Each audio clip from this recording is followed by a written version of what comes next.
Welcome, Gridiron community, to week 2 of the Australian Gridiron League, coming live from Suzuki Stadium at Langland Park here in Brisbane in Queensland, where we have the defending champions, the Queensland Sun Devils, taking on the visiting Victorian Eagles, coming fresh off their 46-0 victory over the South Australian Sharks last week. I'm Kenny Andres, and I'll be calling the game with you throughout the action today, and I'm joined here to my left by a man who's had experience on both sides of these armies here, and Pete Brewer. How you doing, mate? Good, Kenny. How are you? I'm doing wonderful. We'll get more of your thoughts after this in a moment. We'll just throw to some of the interviews I had, starting with Craig Wilson, head coach of the Victorian Eagles. Hi, Craig, mate, week 2 of the AGL for you. You're taking on the defending champions after a very decisive win over SA, mate. What was the chatter after the game? What was the sort of mentality after the game? Oh, there's a bit of chatter after the game, but look, the mentality was, that's just stage one. We're really trying to understand where we sit in the competition. And we know that today will be the test. That'll be probably the benchmark. That's the peak of the competition last year. So where do we sit? The boys have been out for a few years, and we'll just take each play and see how it shakes out, I guess. Mate, you probably were hoping when you're coming up to Queensland you're going to avoid some of this torrential weather. Some of these clouds look a bit ominous. Have you prepared for both wet and clear weather? Yeah, well, look, you guys don't have a lot of mud here, so that's fantastic. So we're prepared for mud. We had rain coming in sideways last week, so we know that we can perform in the wet. Look, having a great ground, and looking forward to the Queensland weather so we can show the other half of our game. So, really looking forward to it. Mate, speaking about the other half of the game, I don't know if this is breaking news or not, but rumour has it you've got a certain Canadian quarterback coming back today. Yeah, there's a lot of rumours flying around about team lists and all that sort of stuff. So I know people have been scrolling through Facebook and checking people's profiles on Euro players and all sorts of things. So a bit of activity in this camp as well that we've been noticing. So it's high tension, and everyone's really looking forward to playing each other. I think having some of these guys come in has really elevated the sport in this country. Sure. They're great guys. They make friends for life, and they're good teammates. And it's a really great part of the game. Finally, mate, let's talk about your opposition. Obviously, defending champs. Still a lot of those guys returning for some of their third and fourth campaigns, mate. Who's really caught your eye over the previous couple of campaigns? Oh, look. We've been watching a fair bit of your film, but it's the coach has been pretty good keeping a lid on that sort of stuff. So we're more interested in the scheme, how the scheme matches up against us. I don't think there's any one individual to be wary of, and I think there's a real danger that you focus on one and you open someone else up. So we're going to play good solid defence and try and lock everything down and just play the situational type play. And on offence, we're going to play offence. We're going with our strengths. We're not worried about what the defence does. We want them to adjust to us, and I think it's a real trap if your offence starts adjusting to the defence. You really run into a hole there. So let's see how it goes, I guess, but it's going to be interesting. Mate, thanks for your time, mate, and good luck for today. Yeah, fantastic. All right, Craig Wilson there, talking about how you can't get lost trying to defend one or two of these names. You've got to play your own offence, you've got to play your own systems there, Pete. Yeah, that's true. I know it all too well as a defensive player. When you look at a team and you focus too much on one guy, that's what a lot of the offenses these days try to do. They try to suck you in, and they go for the big plays. He also kept very mum on who would be playing quarterback, but I see a man wearing number 8 there in Andrew Healy. I think that's a pretty good bet. However, the team they were taking on, the Queensland Sun Devils, I had a chance to catch up with Coach John Hollywood-Rowe in pre-game, and let's hear what he had to say. All right, Coach Hollywood, mate. Look, it's been a long preparation, mate, and particularly with the bye week in week 1. I was at practice this week with your players, and a lot of them are just ready to go. Absolutely. I mean, it's really fitting that we've come back to this field, because this is where we actually had trial 1 back in the 3rd of December, and basically having 3 trials to see who makes the team, and 20 practices, etc. They're ready to go. Mate, obviously big shoes to fill, coming off from Coach Box, back-to-back championships. The elusive third is your assignment. Has there been much talk of a three-peat, or is it just win this one? There has and there hasn't in some circles, and one thing I've really emphasised to the guys is they are not the 2014, the 2016 team. They are the 2018 team, and what's been done has been done. It's really up to them. They have to win this. They can't rely on anything that's happened before, and it's a whole look. Gridiron Victoria's back, which is sensational. And WA is looking better than ever before. So it's really about these bunch of guys, and these are a completely different bunch of guys than the last 2 years. We've seen so many of our guys go overseas, over to the USA and to Germany and Japan and a few things like that. This is a completely new team. I think I only count 6 or 7 that's ever played Sun Devils before. Wow, mate. And well, we'll talk about this current team. The mantra for this team, for this tournament, has been speed kills. And some of you talk to me about your team is that you think this is a very fast team, especially compared to previous. Oh, absolutely. And that's what the one thing that we've got 3 strength and conditioning trainers that have worked really, really well over the period of time. And when we've clocked them and done things like that, we've got, over half of our team does under 5-second 40. Our D linemen are doing 4.8s, 4.9s. Our 3, 4, 5, 6 fastest guys are in the 4.4 mark. So that's really one thing we've emphasised is basically speed, speed, speed. Mate, of the new guys, who's someone we should be? You've got a lot of young guys in this team. Who is some of the guys we should keep an eye out for? There's probably just too many to tell you, actually. So, watch the game, see how we go. And, but for me, especially with the young guys here, it's about mental. Yeah, they've got the speed and they've got the talent, but come game day, they need to know their assignments, they know their reads, and trust what they're doing as a team. Mate, finally, having the first week off at a bye, a lot of people see that as an advantage. You got a chance to scout out Victoria, and it was a really, literally a watershed game. Could you get much out of that game tape? Yeah, we could, but it's one of those things. That was last week, so they know it's the whole chess of we know that you know that they know that you know. So they know that we've seen what they did in game 1, how that differs to game 2. We've just got to be ready for it, and I think that's really the crux of it. But yeah, I think it's a definite advantage having that first week because we get to see everything. Well, the fans are ready, mate, and thanks for your time as usual.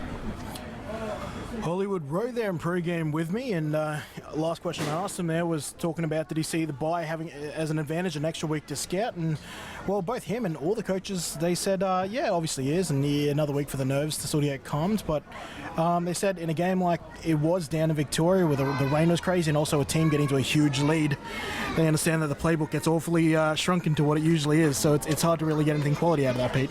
Yeah, well, I always thought in these state games the biggest opportunity is to get on the field. Getting out in the first week and getting to play, these are a bunch of individuals from different teams, so the ability to hash out where you fit on this team of all-stars, I always think is a good thing. So it'll be interesting to see if Queensland can gel as quickly as Victoria did in week 1. Indeed. One thing we didn't see on the screen there was Hollywood's breakfast/lunch. He's back on the man shakes, he tells me. He was given a good shake beforehand, gulping some sort of healthy concoction, I'm guessing. I'm assuming there wasn't any of that beautiful Queensland scotch in there, but indeed we are here in pre-game, and you've seen some of the officials on the screen there. Jamie Owers will be the white hat today, the famous Jamie Owers. He's done more international and rep games that I can count on my 2 hands I should say. Fantastic man for the job. But as we look at these 2 teams warming up, let's look at some of the team lists, starting with the Queensland Sun Devils. And Pete, as we look at this team coming up, some of these names are pretty common names. Number 2, Jason Leon, an experienced guy there, and right after him, number 3, Darius Holiday-Miller, the running back. Well, some consider him to be the best. It depends on which side of the border you sit on, really. Yeah, well, I don't think it's arguable. He's probably the best in Queensland for sure. It'll be great to watch him play today. Yeah, and another one we saw there is Sam Matautia later in that team list. He's one of the defensive captains this year. He's played in the outback system as well, a very athletic outside linebacker / defensive end. He'll make a lot of noise, and he's playing in the defense created by number 9, Francois Passamani, who's both a player and coach in this tournament. And their opposition, Victorian Eagles, they've got their jerseys this week, so they're looking fantastic in their Victorian Eagle uniforms, and their team list, mate, a lot of these players you've played with or against at some point. You wanted to highlight a man by the name of Prince Coleman to me. Prince is an interesting player. He's a boomer bust player. He'll make big plays. He's a passionate guy, someone that's got a lot of speed, and if you let him over top, he can make a big play. And on the flip side, as we come towards the back end of this, Mr. 99, Nalas Looney.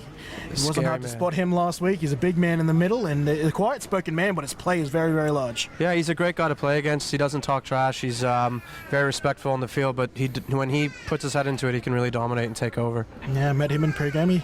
I tried to give him his props, saying the famous Nala, and he was like, no, mate, just doing my job. So, very humble man, but very, very disruptive on the field there. I think he had 2 sacks and a forced fumble to his name last week, as well as a couple of tackle for losses. Can really really hold that interior of the line. Yeah, and if they can keep him fresh, I mean, one of the things holding him back in Victoria is there's not many people like him on his team, so he has to stay on the field the whole time. I think with a team with this depth, they can rotate him in and out and keep him fresh. On the flip side, on the other side of the line, you want to talk about another veteran in John Tosteven, or Tosti as he's more commonly known as. He's on his last hurrah here.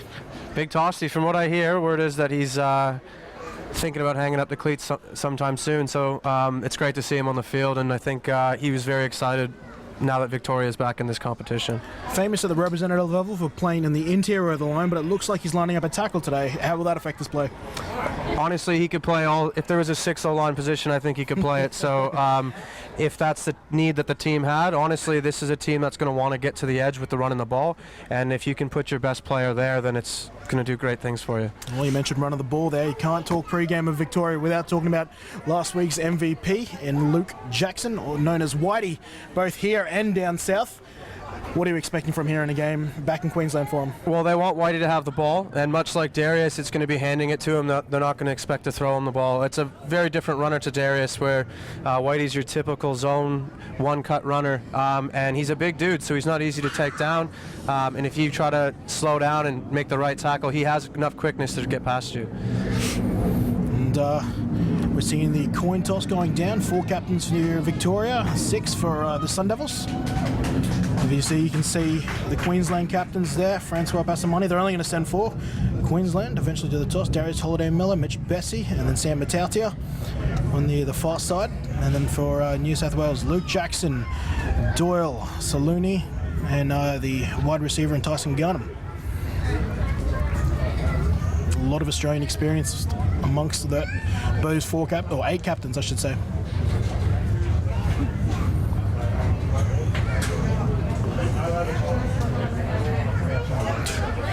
You've been a captain before, both at the Australian and club, or not Australian, sorry, the club and representative levels. That coin toss, how much tension is there between the two sets of captains? I generally try to make light of it. It's my style out there. It's not everyone's, but I generally try to crack a joke. People call heads or tails. At the end of the day, it's a coin toss. It doesn't really make that much difference. But I wouldn't be surprised to see if Craig wins this toss, he's going to want that ball, because I know he's very confident in his kick return abilities with this club.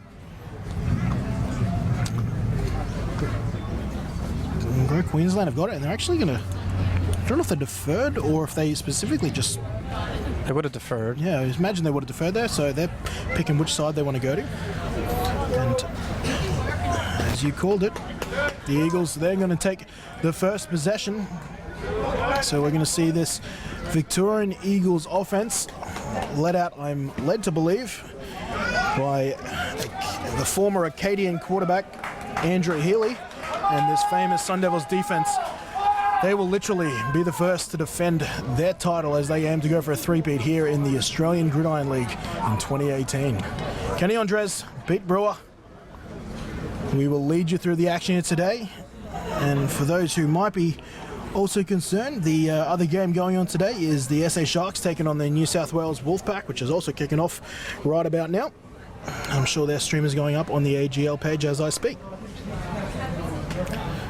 And I'll also take this opportunity to thank some of the sponsors. The leading Gridiron Queensland sponsor in tribal sport, Gridiron Queensland's preferred clothing sponsor, and obviously GSA there for Victoria, and also the touchdown sponsors for the Sun Devils. We have got Lee Sharp Plumbing, Fit Culture Personal Training, and Underdog Strength, which is led by or owned by Darius Holiday-Miller.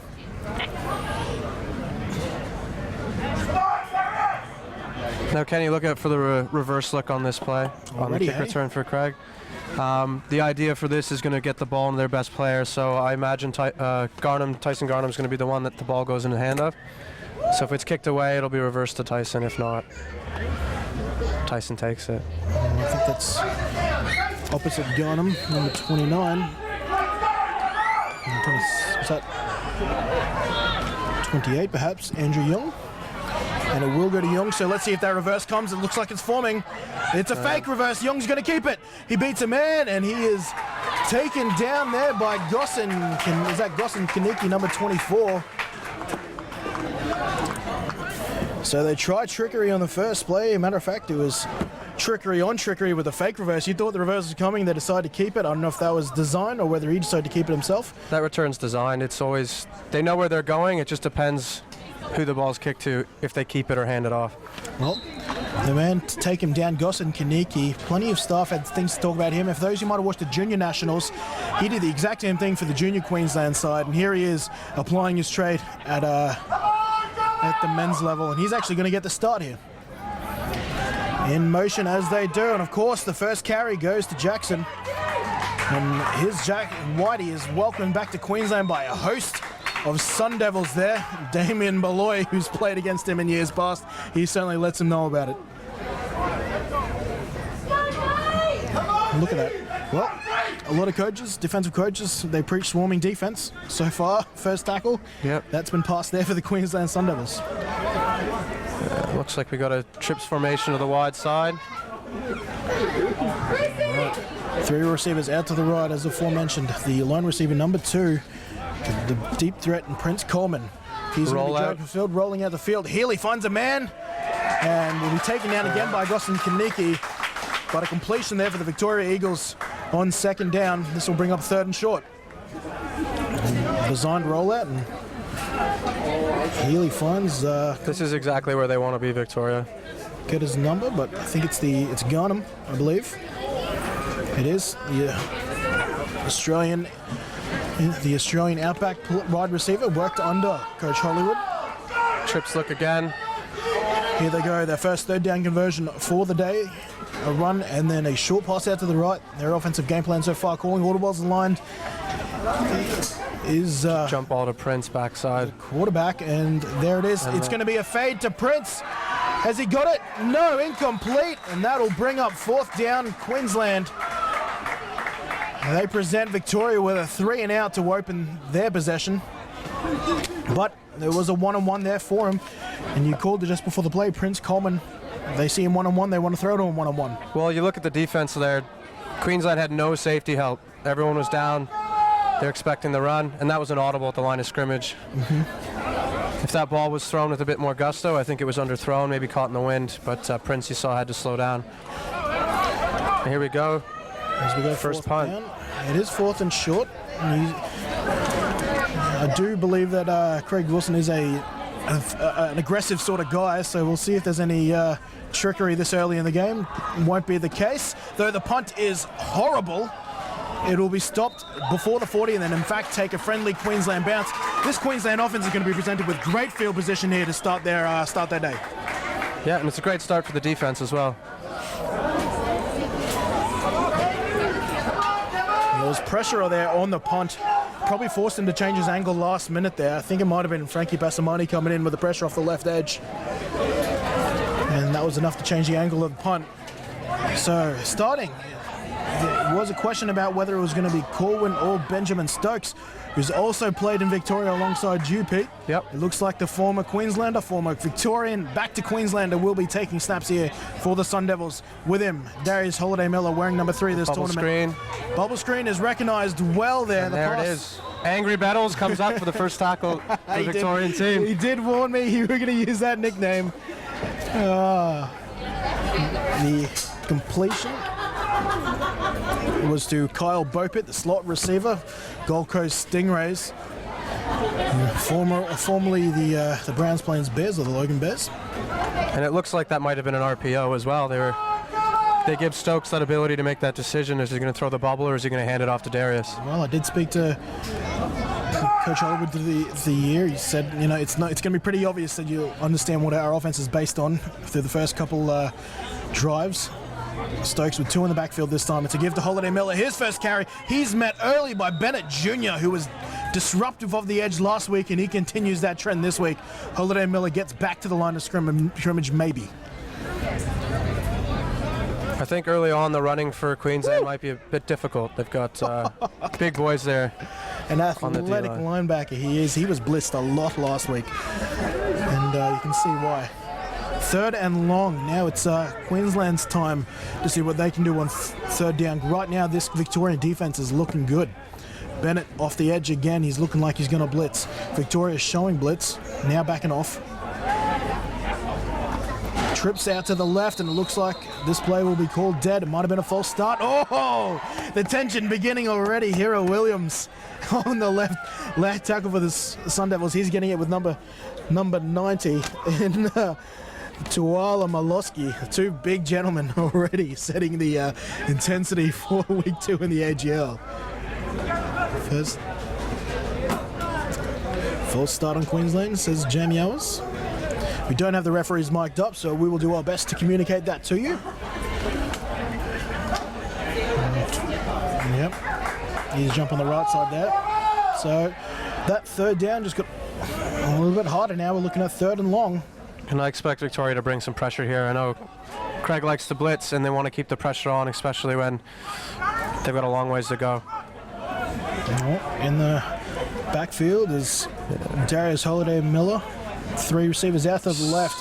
He's feeling pressure. He's throwing long one-on-one for Mitch Bessie. Mitch Bessie just out of reach for the outback wide receiver. He had his man with a step and unfortunately pushes that wide to the sideline. And both quarterbacks now going long on 3rd down.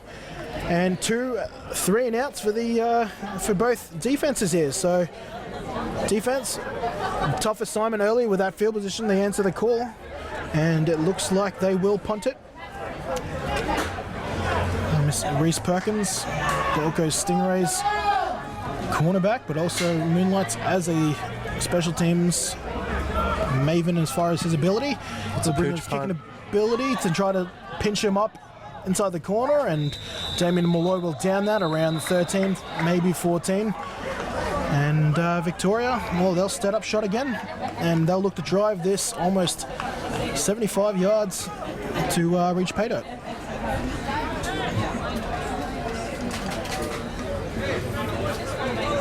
Seeing what we saw first time, no reason to change what they did. A lot more of Jackson up the middle, I imagine.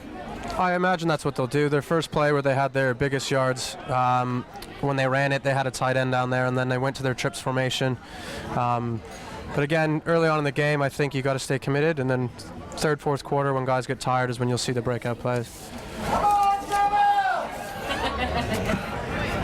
Joe Rasmussen, he'll be covering Prince Coleman, but this will be Luke Jackson. Here goes Luke Jackson. Whitey's breaking tackles, and he gets a good, solid, maybe 7-yard gain on 1st down. That's that jet sweep look that they love so much in all Craig's offenses. Yeah. They run away from it, the corner backs off once he doesn't have a receiver, and it leaves that edge open. Four touchdowns, I think it was last week for Whitey. Gunham also getting in on an end around, as did Deli. They used a lot of that jet sweep and then also reverse action off that. Here they go again, Jackson partnering Healy in the backfield. 2 receivers out left, this time Prince Coleman out to the right. Looking to his left, under pressure! Batted down at the line of scrimmage by the Sun Devils. Getting his big paw up there was number 27, Neil Thompson. You had a lot of good things to say about that young man in pregame. Ads was, he was our Rookie of the Year this year for the Ravens. He came out, you know, he's green, didn't know the sport very well. He was a day 1 starter for us at linebacker, and then his versatility became known as the season went on, and you can see he's playing D-line here. And, you know, he's got a big motor, and he'll get to that ball if he gets a chance. He's one of the key guys in that Sun Bowl for you against the Gold Coast Stingrays. Came up with a lot of key plays. Looks like he'll continue that here in the Sun Devils uniform. 3rd down. Will it be a pass? No, it'll be end around to Garnham. Garnham's looking for space. He's got space. Can he get far enough? It'll be awfully close from our angle. I don't think he got there, though. And the handoff wasn't the cleanest on that jet sweep. The idea of the jet sweep is that you're at full speed by the time you get the ball, so you get to the edge quick. If that handoff's even mishandled a little bit, it can really slow down the play.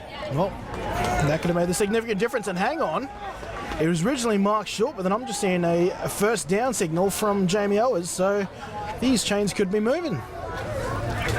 And the confirmed, Garnham with a 1st down on the jet sweep.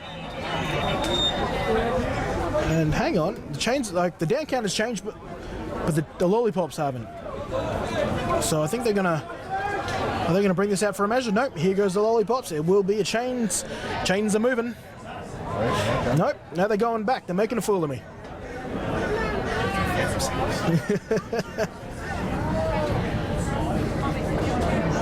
Now they're going to have a consultation and confirming that it is a first down. Victoria's first down here in week 2 comes via a Garnham jet sweep. It would have been awfully close. Very close. Well, first down, Victoria.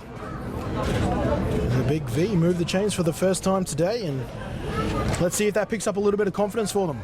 Healy still in the quarterback, and of course Jackson, his partner in crime. 4 wide receivers split for the first time today. And again, Garnham in motion, but it'll lead block for Whitey. And Whitey will take that down at his own 30-yard line, probably a couple yards on that. And Frankie Passamani, one of the tacklers on that. Jason Leon is mopping up after him as well.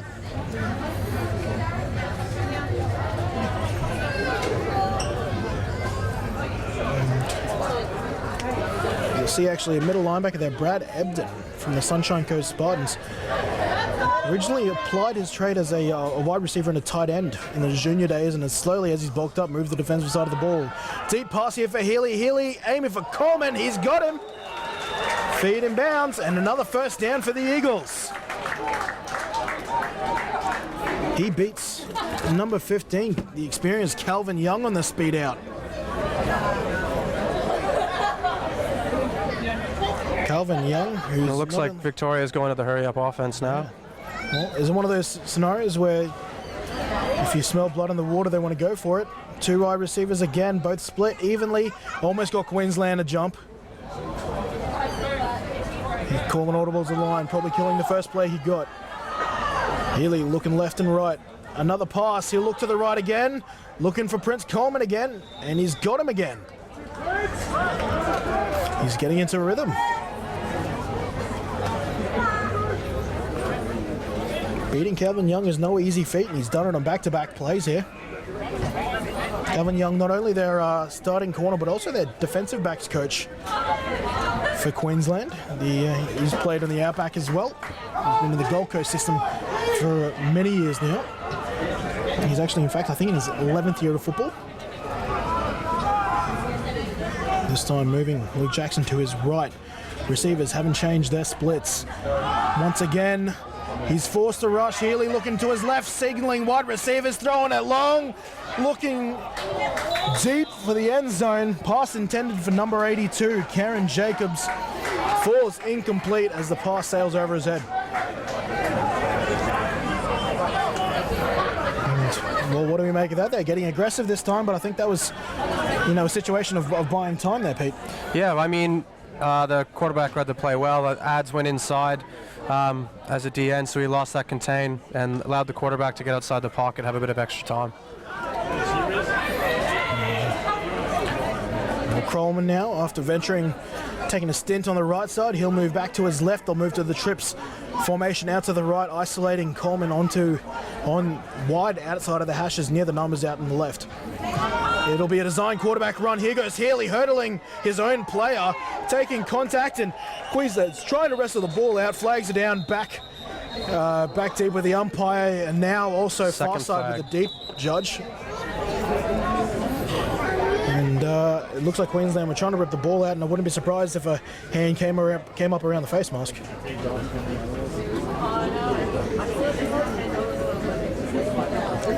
Flags everywhere.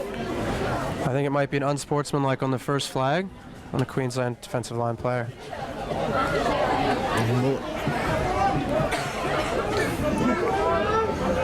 A bit of extracurriculars once the ball had passed.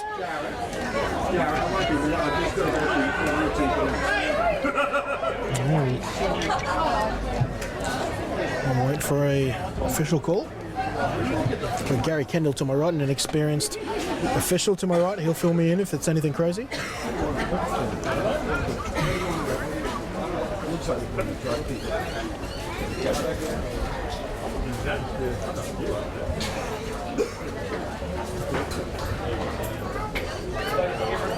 Personal foul on Queensland, and then I think it's a dead ball foul on Queensland. So a whole bunch of marching for Victoria there. A bit of ill discipline leaking through the Sun Devils, and that's going to put Victoria into the Sun Devils red zone for the first time here at Lang Park, here at Suzuki Stadium in Langlands. And now Craig Wilson's bringing his whole team together. Well, that on the sideline anyway. Delivering a message, and the Sun Devils, well, they're on the back foot right now, aren't they, Pete? Yep, and Craig's going to be telling his guys we're in their heads right now. We've got 2 unsportsmanlike penalties on the same play. Keep your composure. They're bigger than them on this side of the ball, O-line versus their D-line, so they just got to keep pounding and keep their heads cool. Alrighty, well, here we go. Red zone action for the first time today. Healy sends a man in motion. It's Brad Ferguson, who played quarterback last week. And the interior run will be swarmed upon by Queensland. And that'll bring up 2nd and goal. No surprises there. Luke Jackson taking the carry inside the red zone.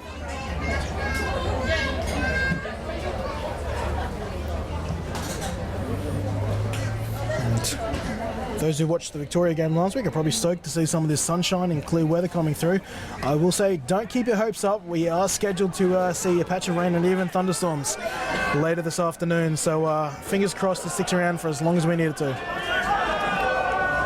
All right. 3 wide receivers, a tight end on the line as well. Looking to the left, flush to his left. Healy's going to run. He's got wheels. He takes a tackle there. Gosson Kaniki, a mouthpiece, comes flying out. And a tackle there from Gosson Kaniki, and also defensive captain Francois Passamani. Now, here's a fun fact before the next play there. These two have played against each other before in Canada. Acadia versus SMU. Healy was a backup quarterback at Acadia. Francois Passamani was the starting safety back then as well. Healy ended up moving to wide receiver towards the back end of his college career over at Canada. And here he is now, competing with us here in Gridiron, Gridiron Australia, down in Gridiron, Victoria. This will be our first pistol formation for Victoria now. Wouldn't expect a QB keeper here as well. Well, Whitey has to juggle that ball, but he does so while scoring a touchdown. The visitors come in and they take first points here at Suzuki Stadium. And a 6-point lead via Luke Jackson. I'm not sure if that was even the intended handoff. How about that? I don't know if we can get a look at that again. Quarterback looked a bit befuddled after that. Take a look at that. It's almost a trick play around the back. I haven't got the ball. Wow, trickery here at Langlands. 6-0 extra point coming. Well, actually, scrub that. I don't think extra points are in the playbook. They're going for 2. For Victoria last week, we saw them go for 2 every opportunity they had. And there was a whole lot of jet sweeps. Let's see if that continues. But Tyson Garnham, he'll get the ball. He'll bounce it to the outside. Queensland defense is coming. They miss him the first time, get him the second. The score remains 6-0 in favor of the Victorian Eagles.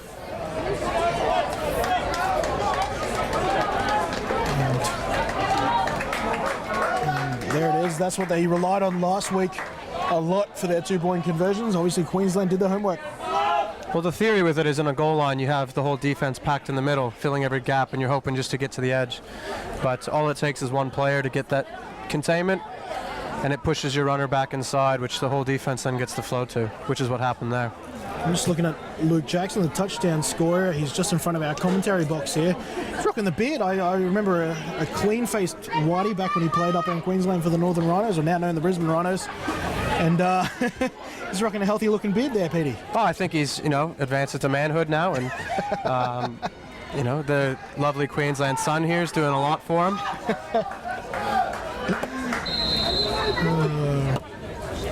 Kicking off for Victoria is Brad Ferguson. It's deep, and it will go into the hands of Kupi Tuala, I believe, who's very famous for his quick feet.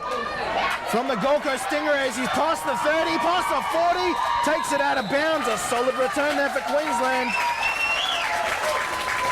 And that'll set their offense up. Their offense who went 3 and out in their first possession. Ben Stokes welcome back on the field with a big reception here from the Queensland crowd. Craig Wilson visibly upset with them. When he was coaching us, he stressed special teams. He wanted to be the best special teams unit on the field every day. close he And a was. big run like that doesn't go that way. Kupi Tuwala dancing to the sideline, and that's where they've marked him out. Look at that. Look at the camera work there. So, anyways, He's got a bunch formation to the wide side. indeed, bunch left. Mitch Bessie, who had a deep ball thrown to him earlier, he's on the right. They give us to Holiday Miller, though. Holiday Miller breaks the first tackle. He's got some space. Drives forward. Look at the leg drive. It's enough for a first down. Queensland's first down for the afternoon. Offside the blind. Got a flag on the far side. Perhaps D lineman in the neutral zone. And that looks like that will be the call, and most likely will be declined by Queensland.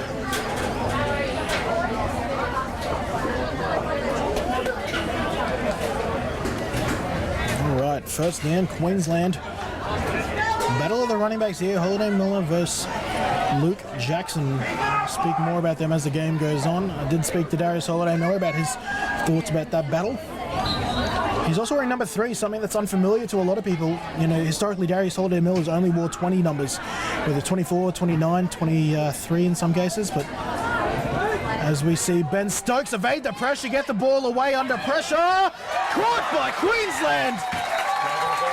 Flag on the play, but right now, Kyle Bopert takes a sideline catch for the Devils that, if stands, will put them inside the red zone. Stokes paid for that throw, but it worked out for the team and the flags go the right way. The wheel route. Wheel route taking him outside, and it'll be on Queensland though. What was? See if we can get a call on that. I was looking at the replay when the signal went out. Holding on offense, so that play will not stand. And they will move back 10 yards there, holding, and that will negate the amazing catch there from Kyle Bopert. But yeah, Holiday Miller moving to 3, said that each tournament he likes to change numbers there just to sort of signify that it's a new team for him. On top of that, he said he just loves 3s. Finally got an opportunity to use one. Holiday Miller now tries the right-hand edge, doesn't find a whole lot, gets it back to the line of scrimmage. And that's Tana helping fill the middle. He's a good zero tech there in the 3-4 defense of Victoria. Yeah, you can see big number 92, as you said, John Leota. Look at the quick hands by the big man there on this little cheeky little swim move.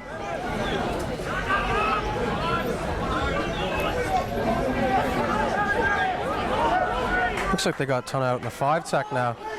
Moving him around. Is it Big Nala they got in the 0? Well, it's a very beefy inside, I'll tell you that.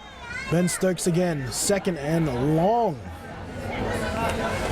Deep drop here, Bennett's on the rush. Interception almost for Victoria.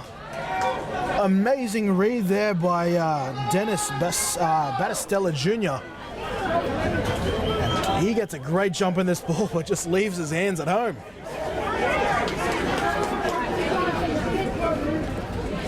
You see on replay there, Petey.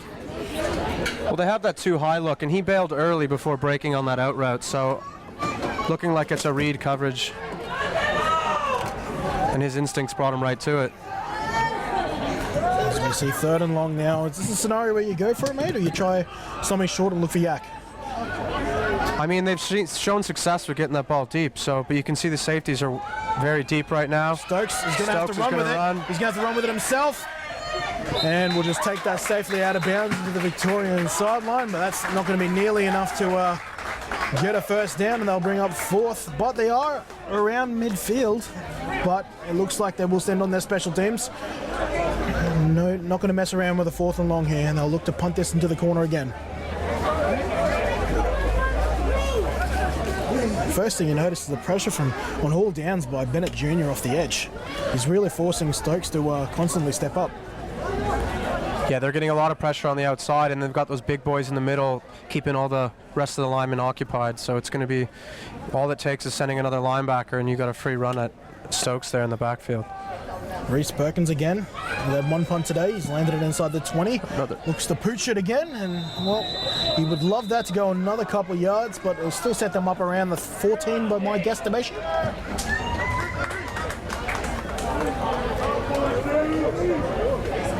And once again, this New South Wales, Victorian offense will have an opportunity to get down the ground again. They've proven once they can get down the field, albeit via a couple of significant penalties from Queensland. Surely that's something they would have spoke about in the huddle back on the sideline. Yeah, and I expect a big thing that helped Victoria as well is their QB's ability to get outside the pocket. So I imagine if they can keep him contained, they've kept the run game in pretty good check. They might have a good chance of getting a stop and giving their offense a good position. Well, Queensland, well, they've done some good things in the run, but have been unable to sack Healy as of yet. He's an elusive guy, and he's proved that today. Got him in motion, and Healy will run again. He will beat the first defender, beat the second, turn it upfield, and Damien Malloy will hit him out of bounds. That's a stupid. Here's another one of those penalties. And Damien Malloy's trying to plead his innocence. He will, but someone with his experience should know what you can and can't do, especially to a quarterback, being one himself. So, anyways, that will be tackled another 15 yards there. And that puts them awfully close to halfway.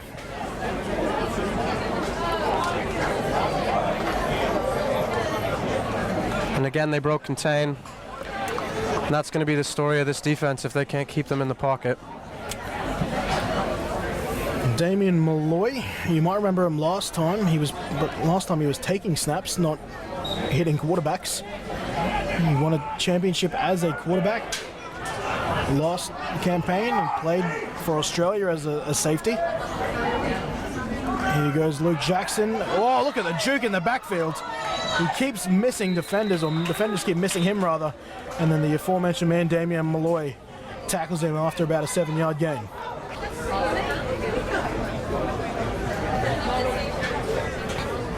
Frankie Passamani does a good job setting the edge there, but the elusiveness from Jackson, he's not a smooth back per se, but he's shifty. It's just that one cut he has, and he gets the top speed very quickly for a guy of his size. 3 receivers out to the right, this time the isolated receiver. You're looking at Aris Hua. Oh, what the heck? Sam Matausia tries to hurdle Luke Jackson. And once again, Healy breaks outside his contain and he picks up another first down. It's all Healy right now. We just missed it on screen there, but Sam Matausia tried to hurdle the running back. We might get it on here. This will be a great angle. Look, pretty much Muay Thai knees him in the face. Whitey had a good cut block earlier on an early passing down, and it's those little games that you start to play as the game progresses. He took a chance and took the wrong one, I think. Indeed, he did. First down. 4 more chances for the Victorian Eagles with that fresh set. It's a play-action pass. Garnham on the flat. Garnham against Gosson Kaniki. Gosson Kaniki runs him out of bounds, but it's another positive gain. Tyson Garnham, Mr. Reliable.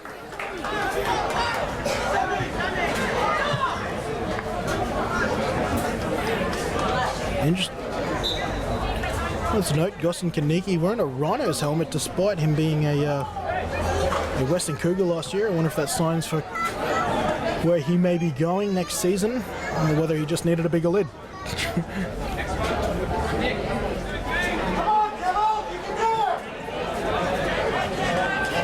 And a little trickery. Here goes Deli. Deli corralled and taken down hard by number 96 in Ryan Newton, the defensive tackle from the Gold Coast. Interesting formation there. Victoria didn't have a single wide out on the line. They went double tight. Good hustle there from Newton. Just folded back in a block here and keeps hustling to the play.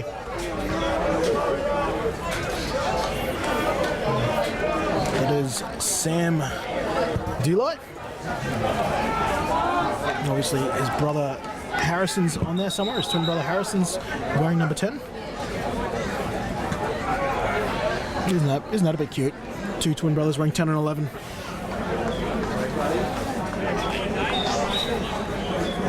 And that, actually, we messed up there. That brings up the end of the first quarter here with a 3rd down to return to. Once we get back, we'll just go to a quick ad and be right back with you. Do you love watching the NFL? Then why not play it? Gridiron Victoria is now recruiting players, coaches and officials for men's, women's and junior American football. No experience necessary. Head to gridironvictoria.com.au.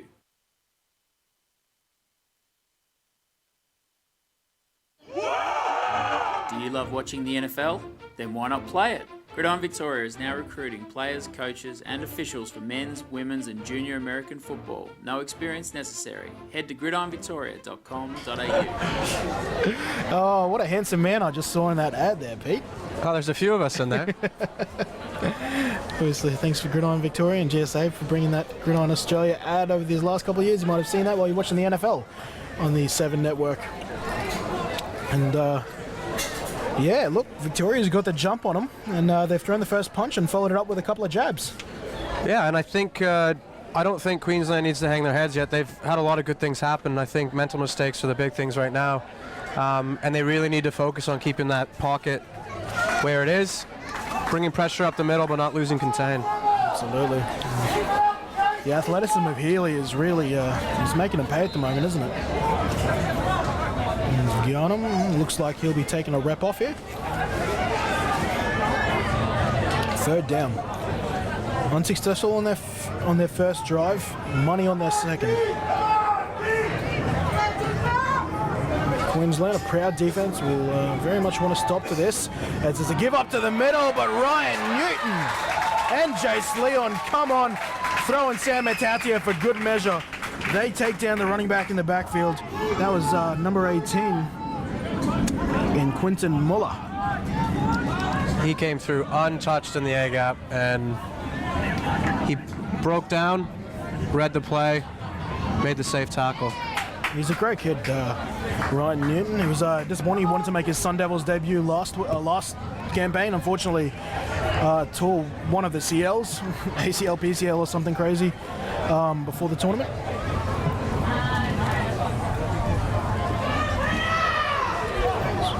Is that supposed to be shown up there? We're trying to get communications to our big screen here at Langlands. And the punt here will almost be blocked. Back deep to return, Calvin Young, but it goes out of bounds. So, Queensland, they stand up on their comeback defensive possession.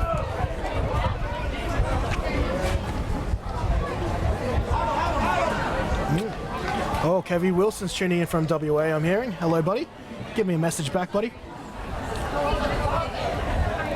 And WA watching. I'm sure a couple of the other states, I think, and a lot of your folks are a lot of your friends down in Victoria watching. Yes, I got a few of the old Warriors boys watching us.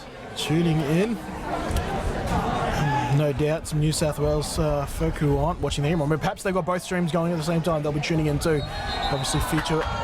Ooh, a false start I think might have been achieved here by the Victorian Eagles. And this is one of those things I think you hash out week 1. You know, you got to remember this is Victoria's second game and Queensland's first. A lot of these little mistakes, these nerves, you can kind of hash out after a big win in your first week. Indeed, that is one of the advantages. A lot of people talk about the advantage of having everyone else play before you, but you're exactly right. Some of those niggles, they get out first. And also a big hello to Ray Doherty, who's also tuned into the stream. Showing blitz again are the Eagles. And this time, did they get him in the neutral zone? It's sounding like I know they'll be frustrated, Queensland there. That's one of those. That's one of those plays. It's a free play for the offense if the whistle doesn't get blown. Yeah. Holiday Miller thought he was off to the races for a second. Look at this. He thought they got a free play, as he said. There must have been some contact on the line there. Yep. Otherwise, that is a free play, and we're looking at a tie ball game. The last contact on the line. That'll just negate the earlier penalty that Queensland gave up. And we're back to where we started. And the clouds are getting grey here at Cooperoo. Not that I'm trying to put the mocker or anything, but if you want to get some expansive offensive play done, you might want to get it done early. Here goes Holiday Miller again on the left edge this time. Has to cut it back. Met by some Victorian defense, eventually taken down by Liam Fordham.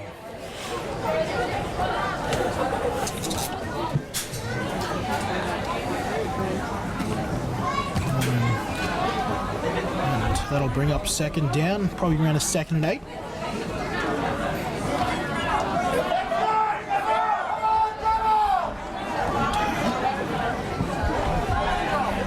Once again, and backfield remains unchanged. Ben Goff yet to see any action, the second string running back out of the Sunshine Coast. And quick throw. No, it'll be a draw to Holiday Miller. It's a pet play of Stokes and Holiday Miller.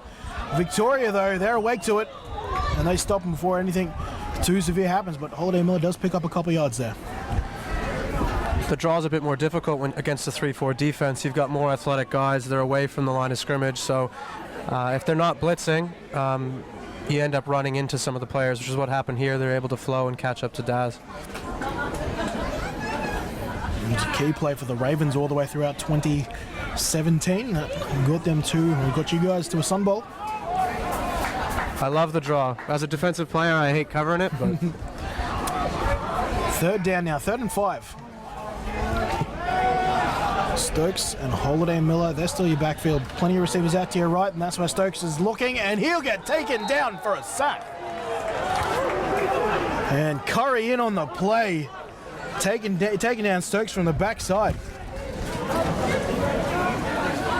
Coming all the way from the right end position. And he beats number 71 and hits Williams, an experienced offensive lineman for the Sun Devils, but just flat out beats him with his hands and aggression there. Not easy to do, although it's Williams moving out to the tackle position for this campaign, traditionally a guard. There's 12 guys on the field, I think, and there is. And the experience of Tosti there was trying to get that across.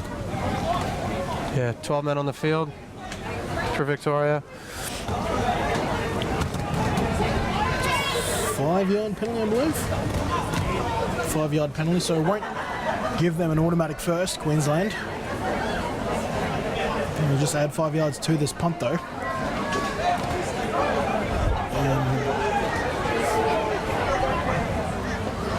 Yeah. Something you've got to check off, and it happens a lot, particularly at representative football. You have a whole lot more depth than a lot of clubs are used to. Here goes Reese Perkins again for his 3rd punt of the day. This one won't be a pooch. He'll try to torp it, gets it over halfway, takes a bounce, and boom, taken down before he can do anything with it. He takes it on the second bounce, Karen Jacobs, but the Queensland cover defense is there. I think that is, yep, it's the 3rd string running back, number 39, Kupi Ta'ala. And his quickness on display there.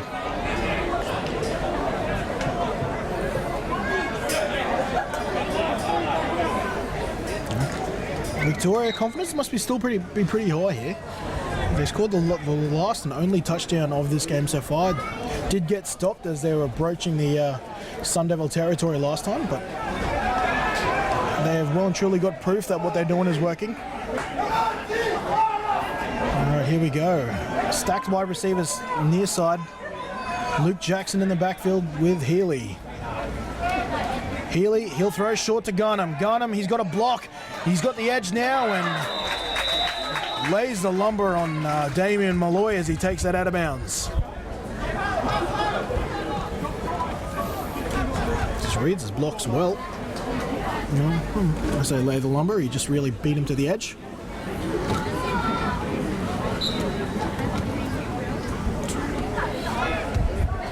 Second down. Oh, here's a fun down. That's someone who used to call offense. 2nd and short. One of my favorite downs in the game.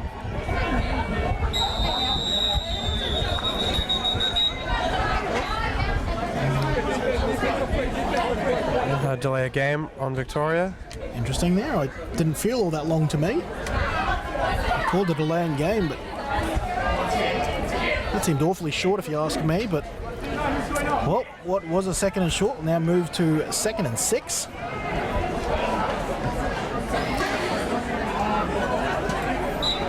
So these are the mistakes you can't make if you want to maintain a 1-score lead. Well, if they had a play-action pass called, I wonder if they'll audible it now. Coleman, who's been exciting so far, he's near side to your screen. Healy checking off with the official this time to make sure he's got enough to get the snap off. He gets it. He's looking for Prince Coleman. Coleman's got it. He picks up his 3rd catch of the day.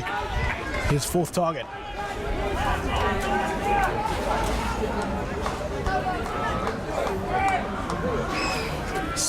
bits of rain coming down now here at Langlands Park. We start protecting all the electronic equipment we have here in the booth. Fortunately, we're in the middle of rugby league season, so I don't have the luxury of my commentary booth that we would usually utilise here at Langlands Park, but a fantastic spot to call football from regardless. Healy sends Garnham in motion. Play action. It'll be a give to Jackson. Jackson loses the ball, picked up from Queensland. Queensland take over possession. Costin Kaniki with a recovery.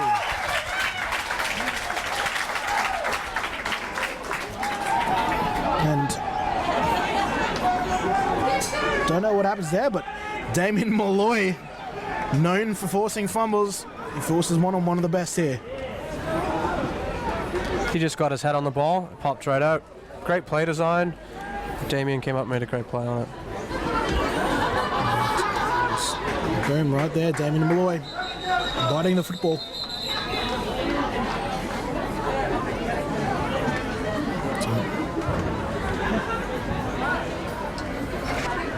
So the first turnover for in the game actually. Almost had an interception earlier. Comes from a Luke Jackson fumble. And we've got a new quarterback in for Queensland. Holiday Miller stays in, but Tommy Corwin. Now, Craig Wilson's upset about something, but I can't imagine what you can be upset about. It was a pretty clear fumble, if you ask me. Delay game call. Oh, the delay game call, I'm getting word. He's upset about that, and he's wondering why that's not applying to his opposition. Anyway, change of signal caller. Tommy Corwin's come in for Ben Stokes. They're going to see if Tommy Corwin can get anything going for the Sun Devils offense. And after all that, I think Queensland might have called the timeout. We're going to take a quick ad break. Be back with you shortly.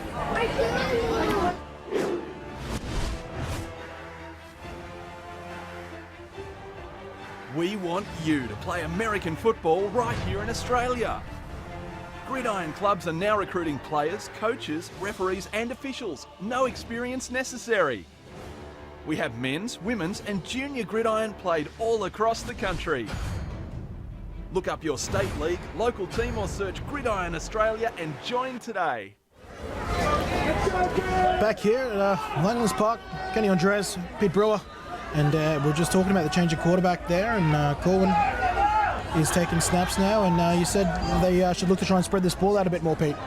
Yeah, I mean, some of their biggest weapons, Bessie's had one look, and that was a deep pass. Corwin's first pass is tipped at the line.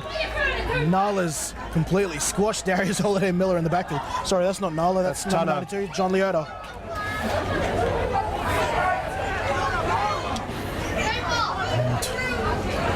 Don't know if we'll get a look at that. It's Tech Cruz. Roger that.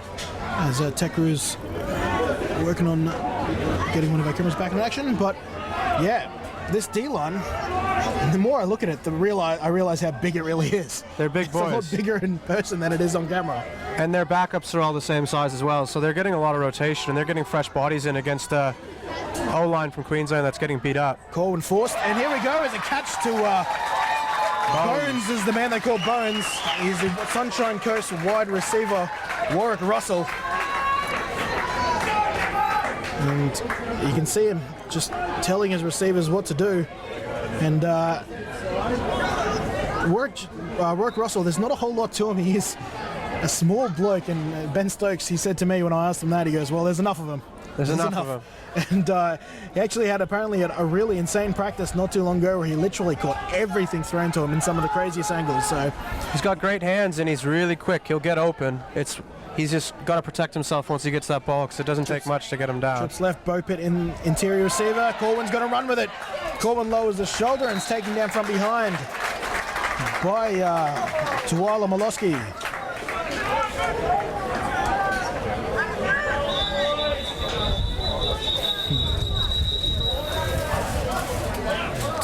Timeout here now. I think timeout being called by the Eagles. And they probably feel that momentum slipping away from them a little bit.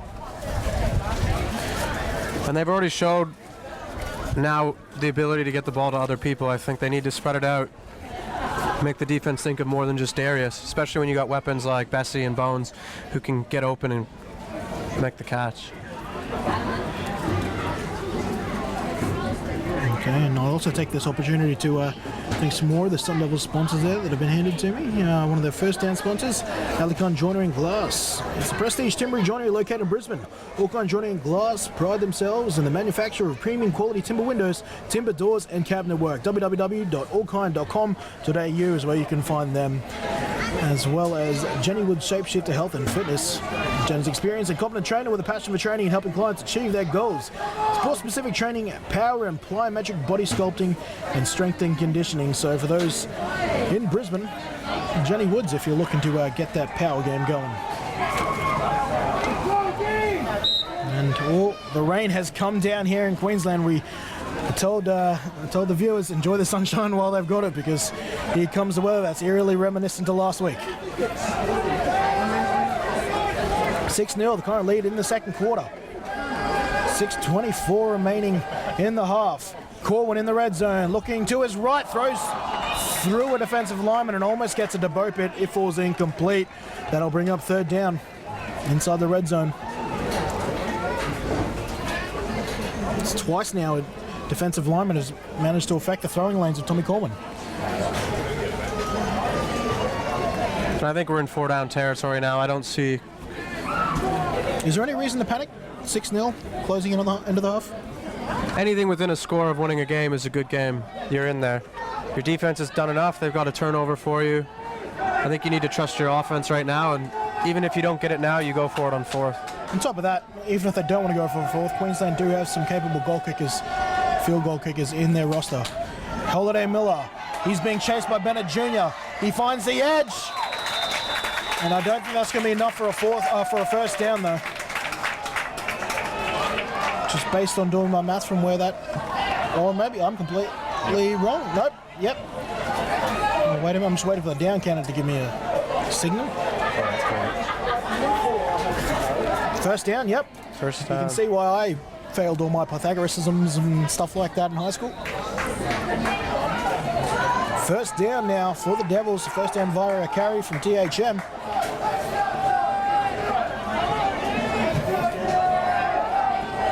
Bones in the left slot, Bopit in the other.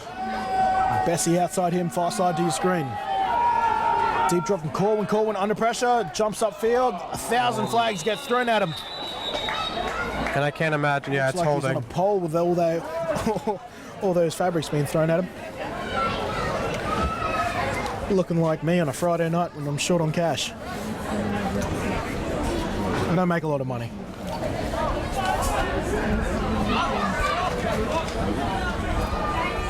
And it looks like it'll be was that a false start I think I saw? It is on Queensland, holding.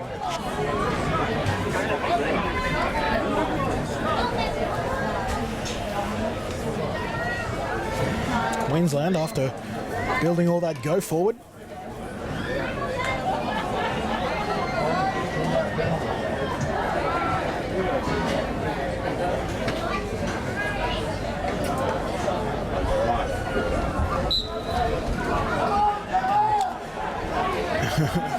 Hello to some of our Victorian viewers. Peter Steve, I believe, most recently to jump on.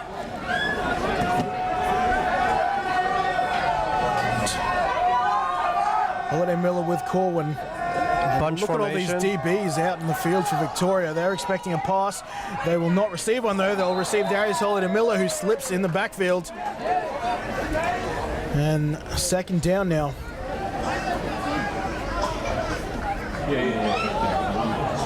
So Victoria's out in a nickel package there, and they're just begging Queensland to run the ball.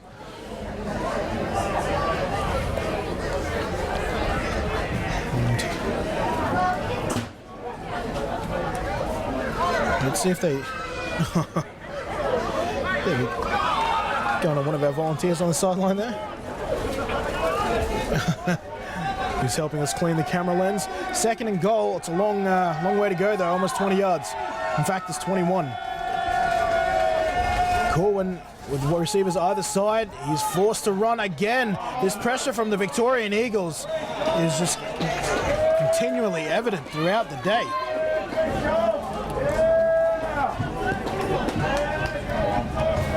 Eli Curry on him. constantly getting a push here. Either of these quarterbacks haven't looked comfortable in the pocket yet. But I'm surprised we haven't seen any rollouts or half rolls from Queensland to try to negate this pressure, slide protection, and get that ball out. He's shown the ability to throw on the run. And bringing still staying with the 4 wide receivers, new receiver in there, number 87. And it'll be Holiday Miller though. Can he make something out of nothing? Beats defenders. How about that?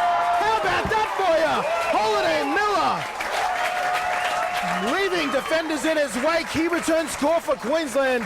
The Devils now tie the game up 6-all with a potential PAT to come.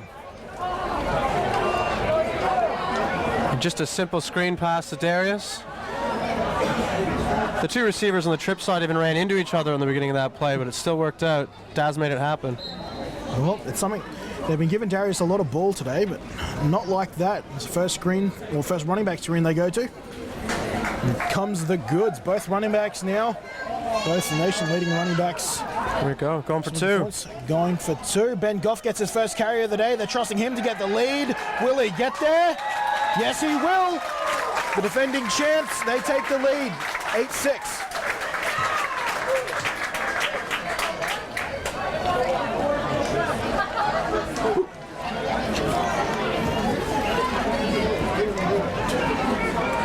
They're bringing a fresh back there, and Ben Goff from the Sunshine Coast.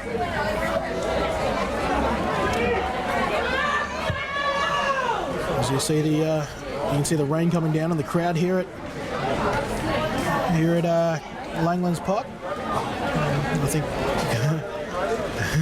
looking at some of the sponsors box there, and look at us here in the commentary box. You can see us there in our glorious box here, bringing all the action there. Myself, Petey Brewer. And Gary doing all the important stuff for us. Kick-off now. Well, they went for the fake reverse on the first time, and obviously you let us know that it's kind of dependent on what they're given in coverage. And it's the same look again. But it'll be held. They'll keep it, and the tackle will be made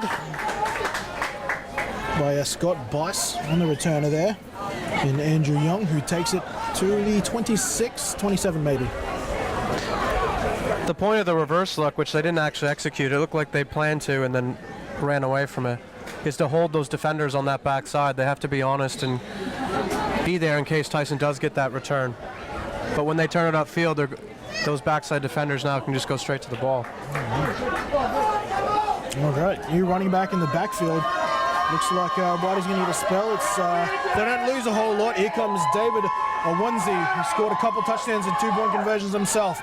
He'll be into prospect to begin with, though, because Garnham's going to get another reception. Calvin Young meets him with a bunch of his DB teammates, and they take him down, but Garnham keeps racking up those receptions.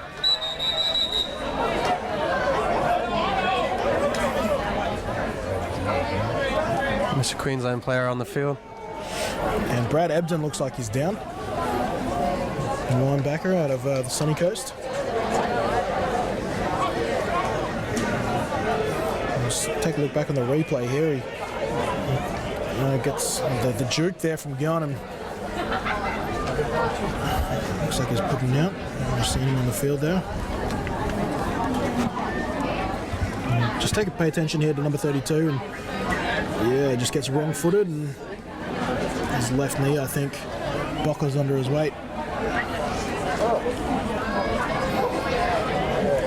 You've been on the end of a couple of ankle breakers from Garnham in your time in Victoria? Yeah, well, I mean, he was always heavily scouted. We knew how to. The idea with him is to corral him. When you're in a situation where it's just you and him, you're not in a great position. So the emphasis, you always got to keep one on the inside, one on the outside. He's not the biggest dude, so you want to force him to try to run over you. He's looking like he's going to get assisted off the field. Unfortunately, he's got a long walk. Picked the wrong side of the field to get injured on. He's out there, Mark Tatnell, the strength and conditioning, the lead strength and conditioning coach for the Sun Devils. And one of the guys helping him out.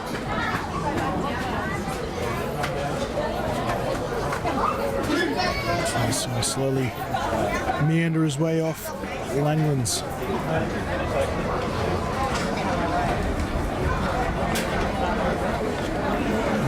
Looks like Luke Jackson will come back on. Just a one-play stint there for a onesie. I do wonder if he'll be utilised a lot in the second half there. He's a talented back himself. He's a big, strong back. It'll take a few to take him down, but I don't think with the down 2 points that Victoria is going to get away from their lead back in Whitey.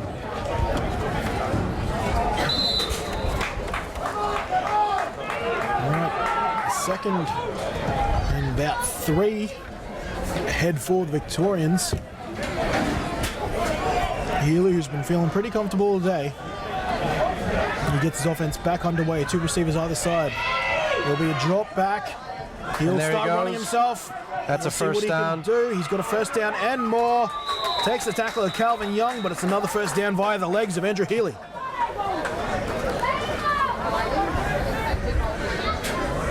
You can see the D-line for the Queensland. They're getting upfield, which is it's a hard thing to try to coach out of our D-linemen because you want them to maintain their gaps, squeeze the pocket as opposed to pushing upfield because you create a big hole for an athletic guy like this to run.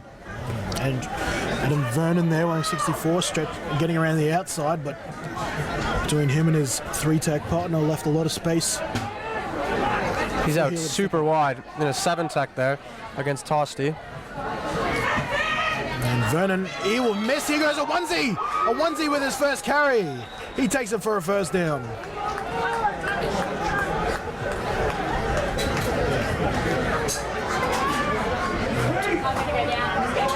Look at him go, just the 2 defenders there just late on the play. There we are, back to live picture. They've got him offside, free play, Victoria. Going to Prince. Victoria looking for double coverage. It will be intercepted by Francois Passamani. No Damien Malloy, but alas, it won't stand. There's a free play there to Victoria, catching the Queensland defence offside. The late flag as well. I didn't see what it was. Couldn't quite make it out either. We'll get Jamie Owens to make a call, and we'll get that cycled into us.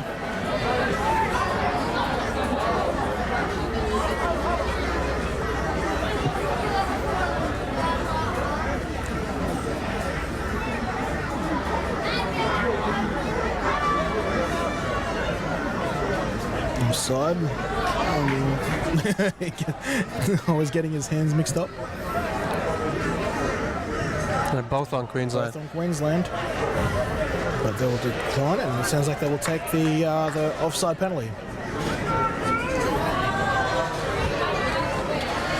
So we've got a couple minutes left. I imagine that Victoria is going to want to use as much of this clock and ideally a scoring drive so they go into the half with the lead. 3:09 remaining.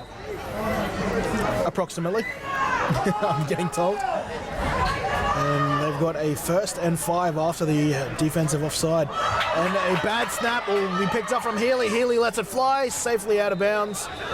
And they're going to, I thought, some of the staff are trying to claim that it was an intentional grounding, but I feel he was both outside of the pocket and there was a receiver within the vicinity. So, depending on how far you want to stretch the definition of vicinity.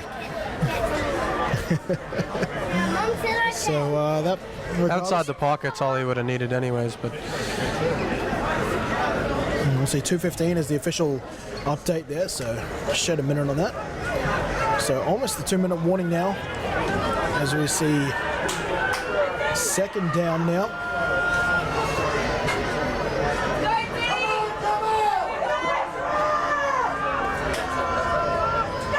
And drop back Millie, pump fake, throwing 1-on-1. Has he got his man? Oh, it's dropped at the goal line. Aristotle Hua. He had his man. I don't think it was a design comeback, but that's how he got it. Came back to the fade. I mean, it's a good read by the quarterback. Anytime you're seeing the back of a defender, you know that your receiver has the advantage. He can come back on the ball, and that's where 90% of the pass interference penalties come from as a corner. Put that ball up, trust your receiver. In worst case, you've got the stripes to help you out and get that first down. Joe Rasmussen, he's on the coverage there. Another one of the young Sun Devils making their debut. Healy checking off at the line. 3rd down now. And this play will be blown dead. Multiple flags thrown in. False start on Victoria. Interesting. After a couple things going Victoria's way, they've shot themselves in the foot a couple times now.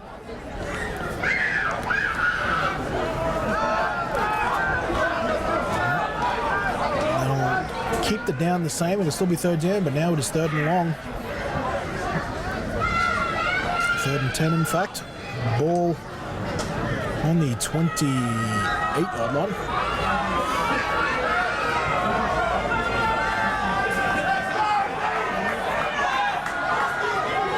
Two receivers either side of the offensive line. The drop back is turning into a rollout for Healy. Healy looking for a receiver who caught it with Queensland defenders draped all over him.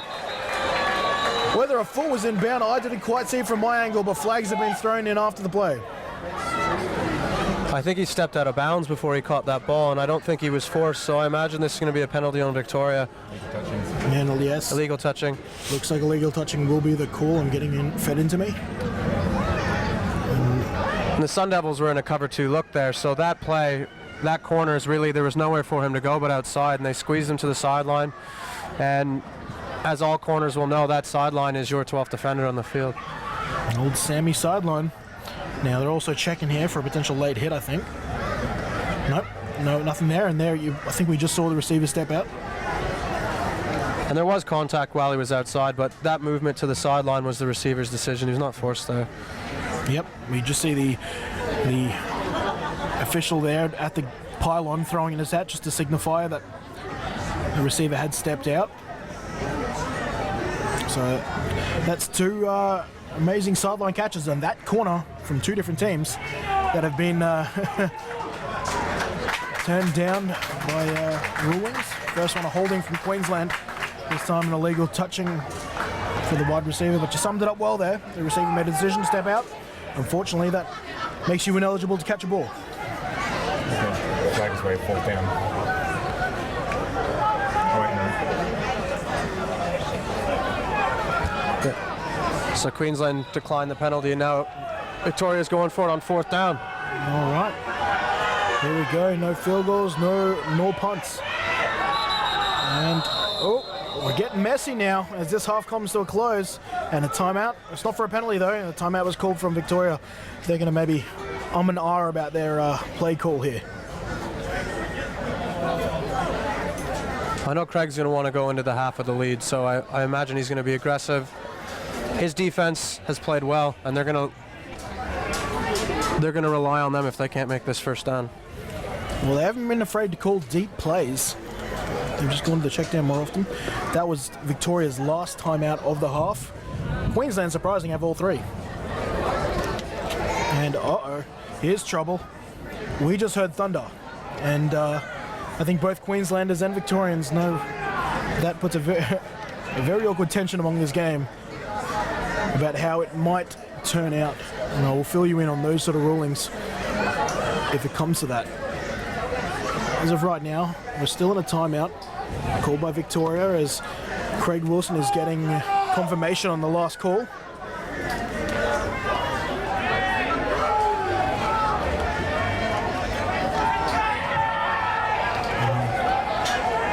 What this also means that this halftime lead means everything. If this game, in the worst case scenario, is called off by Lightning, if they reach a half of football, I believe that is deemed a full game and it will go to whoever's leading.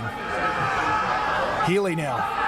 Healy, plenty of time in the pocket, finds his man, And that's a 1st and down. catches the ball and takes it out of bounds. Well done by the Victorian Eagles. The catch made there from Aristotle Hua. Those outs, a couple times now from different receivers, they've managed to find success throwing to those outs. Well, if it's that cover 4 that we know the Gold Coast likes to run as well, that's going to be the way to beat it. You need to throw to those sidelines, but you need to have a quarterback that can make that long throw.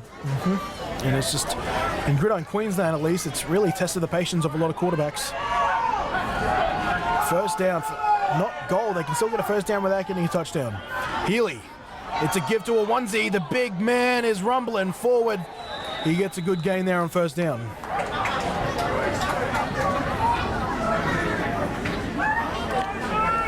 Just an inside zone look there for a onesie, and he executes it well. And I think this is where Victoria had success early in the game, is when they were running the ball well. And I think they're going to want to get back to this to use the rest of the clock up this half. Clock's running. We're inside the 2-minute warning. 1:15 from our clock, which isn't official. We constantly check in with the officials. Will they go to the running game again? They will. It's a onesie. They're trusting a onesie to carry this in for them. Queensland hold firm for another down. That's going to bring up third down now. 52 seconds and counting now.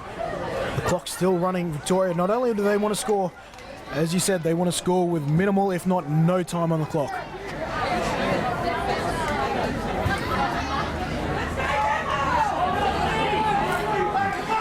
Third and short. Still in the game. 30 seconds left. Western Crusaders running back. It's, the quarterback wasn't aware of the snap. And Healy managed to get it, and they're going to flag Frankie Passamani for hitting effectively a defenseless target. But if you He would have been leading with his head. Yeah, leading with he his dove head, in with his head. But this shoots Queensland two ways.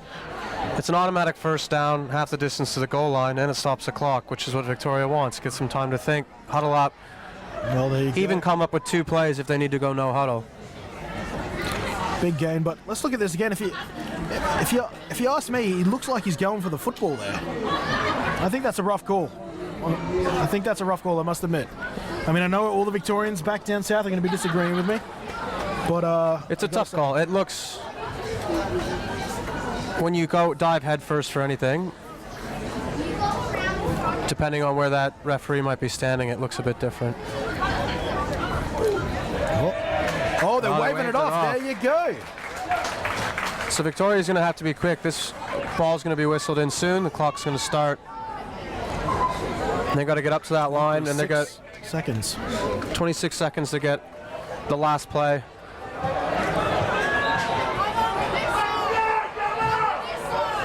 Clock is now running. Fourth down, pistol formation. This will be huge for Queensland if they can hold him out. Even huger for Victoria if they can score. Queensland! A goal line stand will give them most likely the lead going into half-time.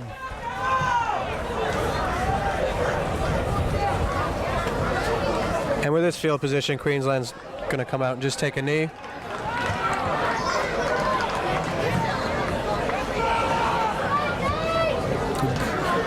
No surprises. Malloy doing a lot of the wash-up work over the top. And a bit of a formality here as Queensland will come up most likely for a knee, as you said, Petey. Yeah. It's an interesting half of football. You have, if you watched every play except for the turnover for Queensland and Daz's big run, you would think that Victoria would have a healthy lead going into this half. A 2-score lead, but Queensland managed to switch on, but still penalties, not friendly to them, but Victoria's kind of let that slip into their game as well towards the back end of this half. This doesn't necessarily look like a knee formation, but nope, there we go. They'll do the old pistol knee.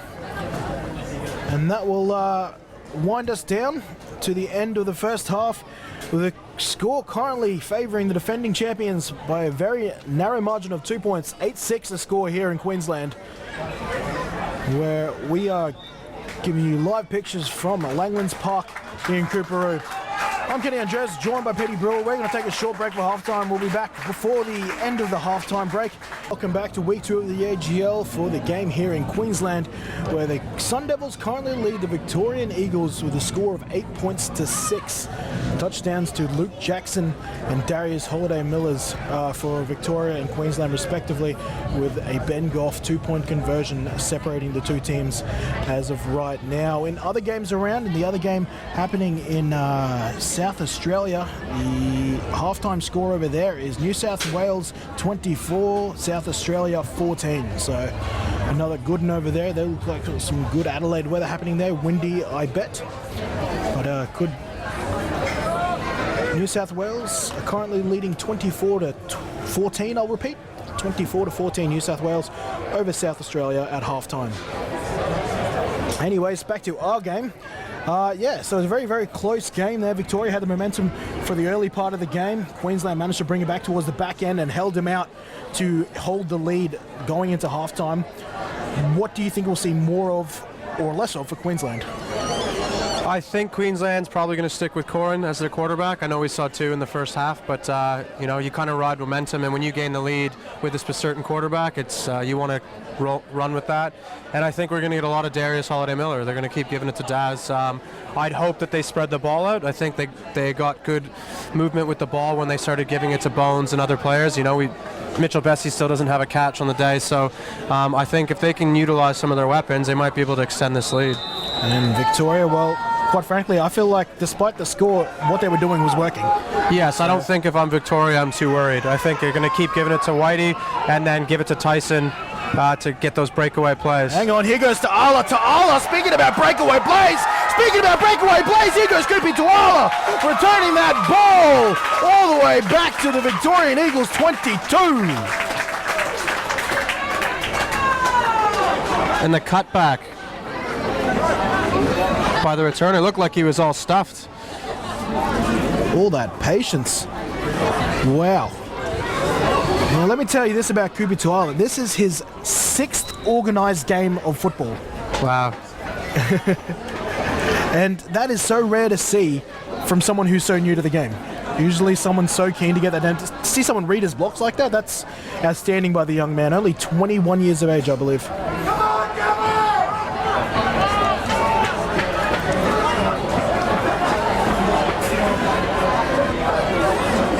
First and 10 inside Victorian Eagles territory. Holiday-Miller, he gets his first taste of the second half. Drives it forward for a 5, maybe 6.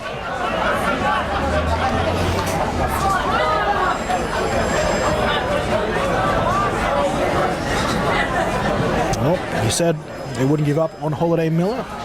He is the first man to tote the football in this second half. That's going to bring up a healthy second down situation for them as they get closer to this Victorian Eagles goal line. Bessie very, very wide. Matter of fact, he's almost outside the numbers. Holiday-Miller again. This time he's met initially by number 96. And that is big Lewis Potts. You said yourself, the whole rotation of this line, they're all big.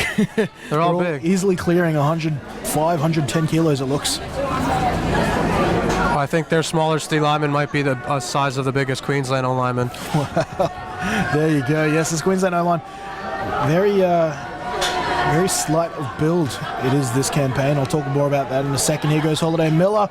Stuffed at the line. That size of the Victorian Eagles, again, playing a factor.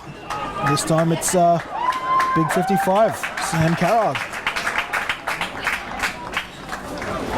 One of the Monash Warriors. Yep. Yeah, Monash Warriors. You ever played with Sam? I have, yeah. Sam's a good player. You can see he's got the size for the position he plays, but he's very quick off the line. When he's in a position with a team where he can get a lot of rotations in and he can come in fresh, he makes a big impact. Yeah, but more about that Queensland offensive line. This is easily the lightest offensive line they've had in several campaigns, but as a lot of their positional players described them, they've got a lot of see you next. Well, I won't finish that, but they've got a lot of attitude. Yeah.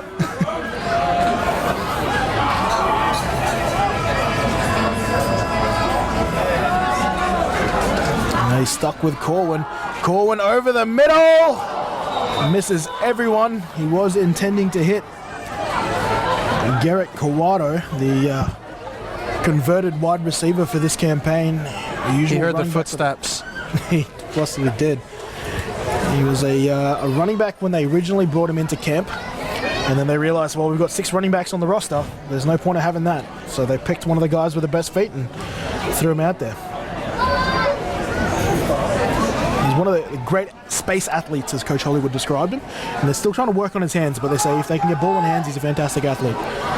8-6, Queensland looking to extend that lead. Tommy Corwin in the backfield with Ta'ala. Ta'ala will get his first carry. And he is smashed, but he pinballs out of it.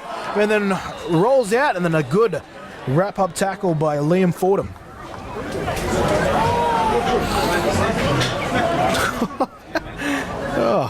Pinballing his way through.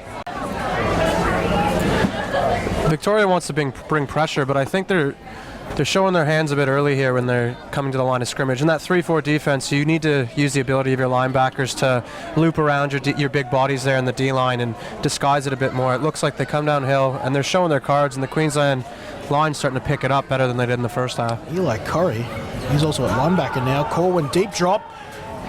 Throwing, hitting Warwick Russell, but he drops it in the end zone. A beautiful pass from Corwin, hitting the man who we praised earlier in the game for being able to catch everything. And Curry, bit of a size, and you'd think speed match up there, or mismatch, but Curry, what a play by him as well to affect that.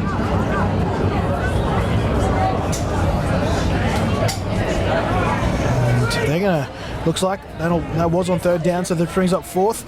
And we're going to get a field goal. in there. Looks like he's going to hold for a field goal. Reece Perkins, no stranger to this, kicked the game winner 2 years ago against Western Australia. From a distance not all that much shorter than this.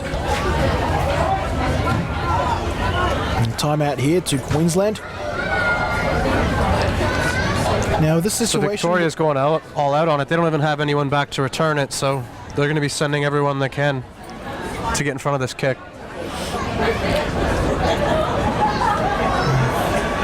Well, they've sent off Darius Holiday-Miller, who I don't know if he was part of the special teams unit or whether he thought they were going to go for it. But Queensland, they'll attempt their first field goal. Ashbessian experience holder. And snapping is Ryan Glasson, who's an equally experienced long snapper. And it looks Kenneth Bennett shot through too early, and that'll bring this a lot closer.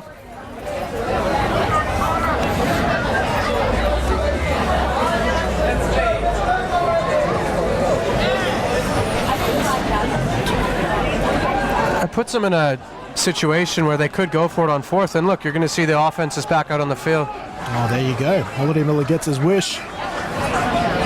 They're going to go for it, Ian. What do you make of this, Pete? I mean, it's aggressive. It's good. They're in, none of their punts have been in this field position. So if they don't get this, then I think that it's a smart play. You won't get a punt better than this. If you miss a field goal, it's coming back out to the 20. So it's a win-win situation here for Queensland. Fair play. Looks like they've brought in one of the few tight ends on their roster. And the option blitz. play. Here goes Ben Stokes, rolling and spin moves into the end zone. The call works out for the Queensland Sun Devils. A change of quarterback, and Ben Stokes comes in for his first touchdown of the tournament. They run the speed option to the wide side there. And a missed tackle there by number 90. Looking at Tuala Miloski, but Stokes, they got to remember, he was a former DB at the outback level. The guy can run. Yeah, in my first year with the Warriors, he was our defensive coordinator and our strong safety, so he's made the transition to quarterback. Been quite successful since he's been in Queensland. 14-6, the current lead. It looks like we will see the field goal team kick out. They're going to go for a PAT this time around. The kick is up. Kick is good. Tack on another point, 15-6. Sun Devils over the Victorian Eagles.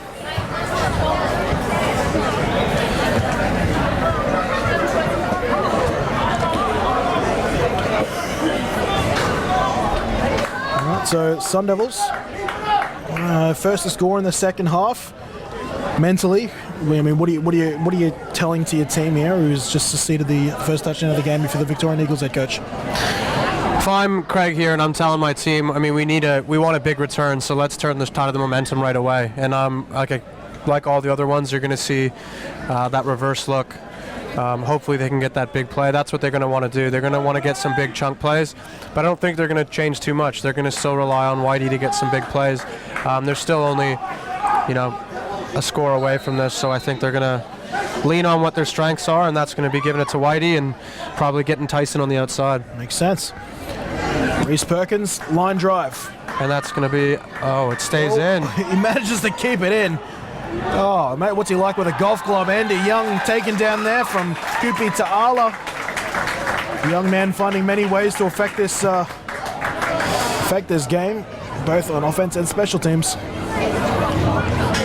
Very interesting decision to pick that ball up. I reckon if it had another bounce, he might have gotten the flag or gotten that re-kick, because that pooch kick is what they're trying to do. Obviously, Queensland's worried about this reverse look because they don't want them to get a clean return on it. It's a split-second decision. You have to make those. Just looking at Sebastian Arenas. Jeez, he's a big man at left tackle. Luke Jackson is back. Cops a hit from Gosson Kaniki, but falls forward as Luke Jackson 99% of the time does.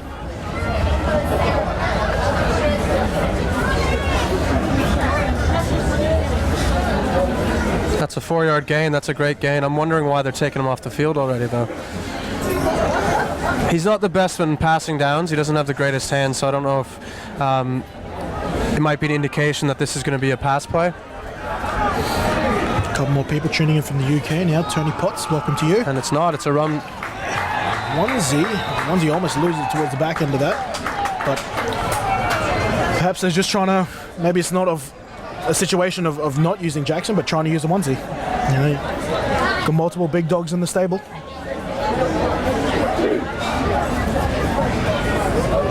A lot of times coaches might have seen something and taking a player of Whitey's experience out of the game, you can tell them on the sideline what you want to tell the guys in the huddle, or tell your quarterback something that they've noticed. So it might be a great way to get a smart player the info you need to deliver to the rest of the team. Yeah, streamlines the process, doesn't it?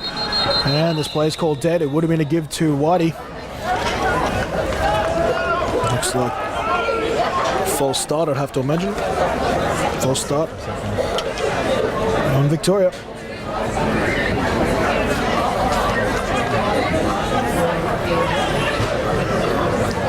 15-6, the scoreline here from Brisbane in week 2 of the AGL.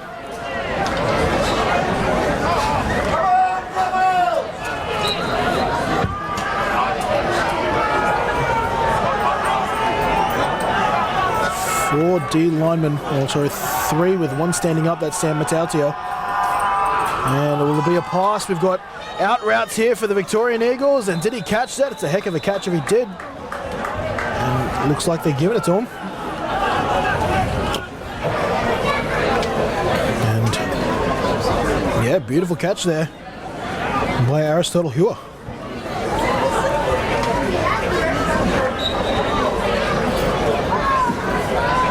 Well done, getting that foot, dragging that back foot.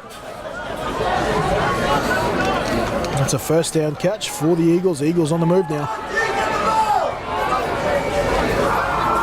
Play action, no, it's a give to Luke Jackson, who cuts it back to the right. And punishing tacklers as he moves forward, and a late flag. I see Frankie Passamani with his hands in the air, whether that's him asking for the flag or asking why he got flagged. I'm not quite sure yet. We'll see this on replay. Regardless, he's not a stranger to speaking to the refs, so I'm sure they're having a great conversation. Very friendly with the referees, he is.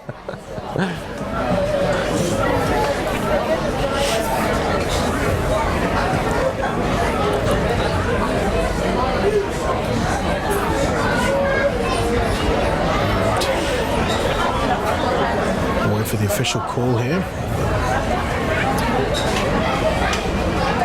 And here comes Jamie Owers. Blocking the back against Victoria. So that'll move them back 10 yards, and this assignment gets a lot more difficult for them. And the last thing you want to do is give a Sun Devils defense more and more fuel as they've gotten the lead. Come on, get the ball!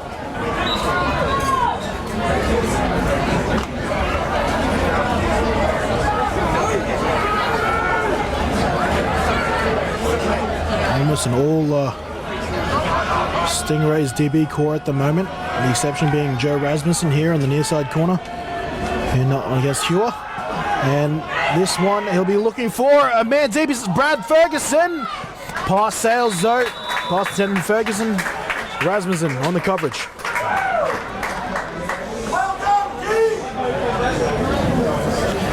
Again, though, he's breaking the pocket. He's getting outside. Still yet to be sacked. Something that Sun Devils D linemen have definitely prided themselves over the past, at least the past 2 campaigns. Bit of outback experience there between Jace Leon and Sam Matautia.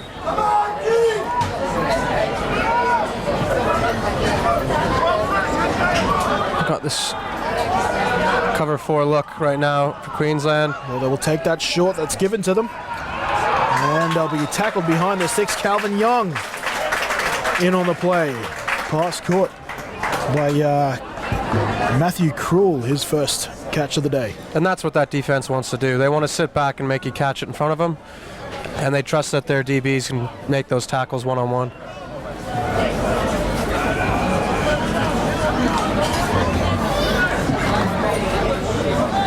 Third down now, 3rd and 10.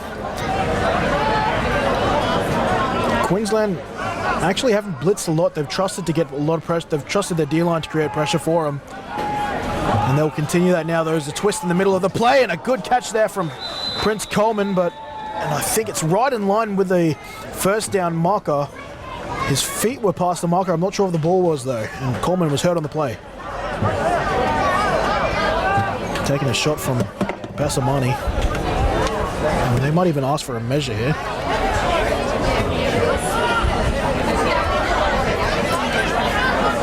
And yeah, the down marker's not moving past. It's 4th down, 4th and 1.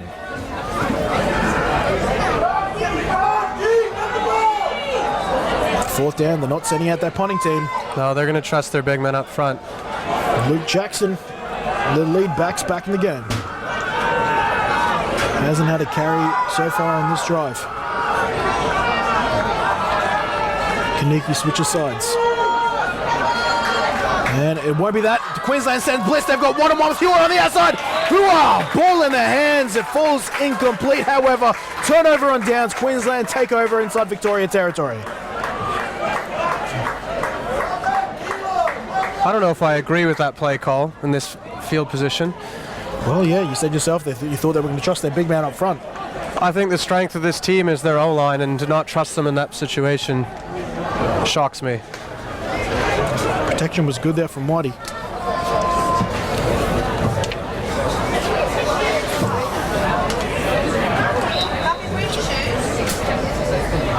Well, Queensland, momentum has started in their favour. They scored first through Ben Stokes. They've had a couple of strong defensive drives now, and let's hear they go. Change up and running back. Here comes Ben Goff. His first infield play. He'll pass protect. Deep drop from Corwin. Corwin out to the left-hand side. It looks like there'll be a flag on Queensland, and the pass will fall incomplete. You were saying, Pete? That's going to be a flag on Queensland. Running back came up, and he either got the face mask or he pulled Sam Carrag down.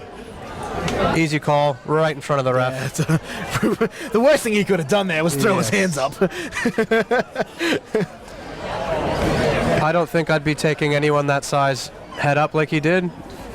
If he went low and he cut that lineman, we wouldn't be having this flag here. So, Ben Goff, he's a bigger back than he was 2 years ago. He's done a lot of maturing himself. Not quite as big as number 55, though. I don't think many are, mate. When you can play someone the size of big 55 as wide as you are, you know how big that D-line is. Goff here now using his speed, but he's losing yards to try to gain yards. And he gets it back to the line of scrimmage. And Angry Bettles comes up. You gotta love a corner that doesn't mind throwing his head into it when it comes to him.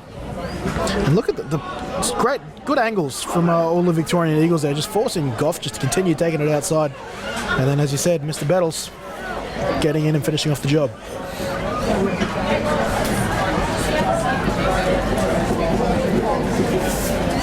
A lot of defenses now in this 3-4 scheme, they have this spill technique where you are actually forcing people out to the sideline. Use that sideline as your friend. Especially when we talk about all these teams using cover 4 now, it's 100% they trying to force everyone to the outside and use that speed. Look, the swing pass to the running back. Here goes Goff. Goff met by Bennett Jr.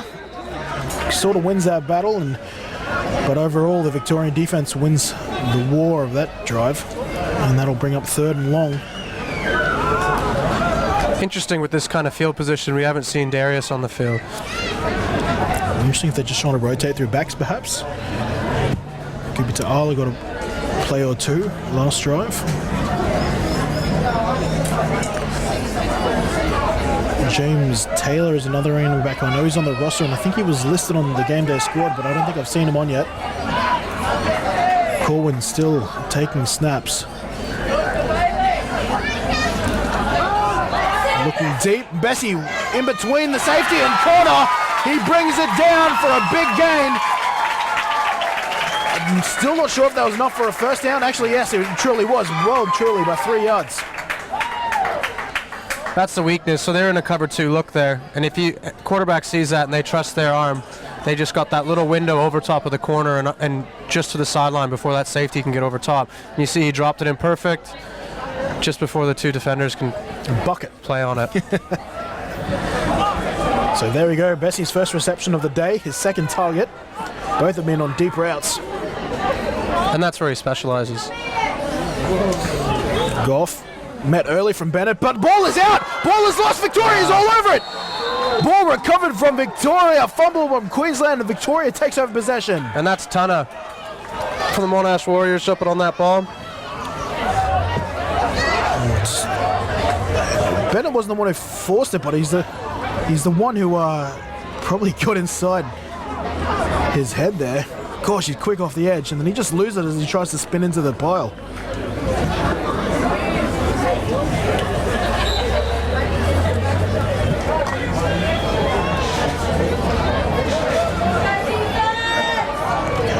Gosh, even in slow-mo he looks fast. And just as his road spins here, and it's just a contact there from the trailing D lineman.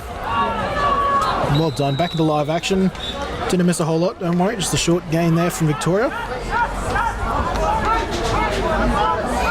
And this is the last play that just happened there. A onesie back on the field.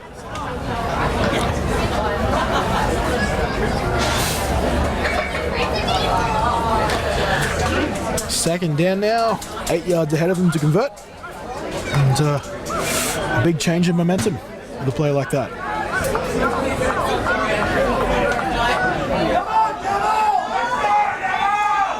Second down now. 3 receivers evenly aligned out to the right-hand side. He's forced to deep. Can they get the first sack of the day? They can, but it's a horse collar. It's a horse collar.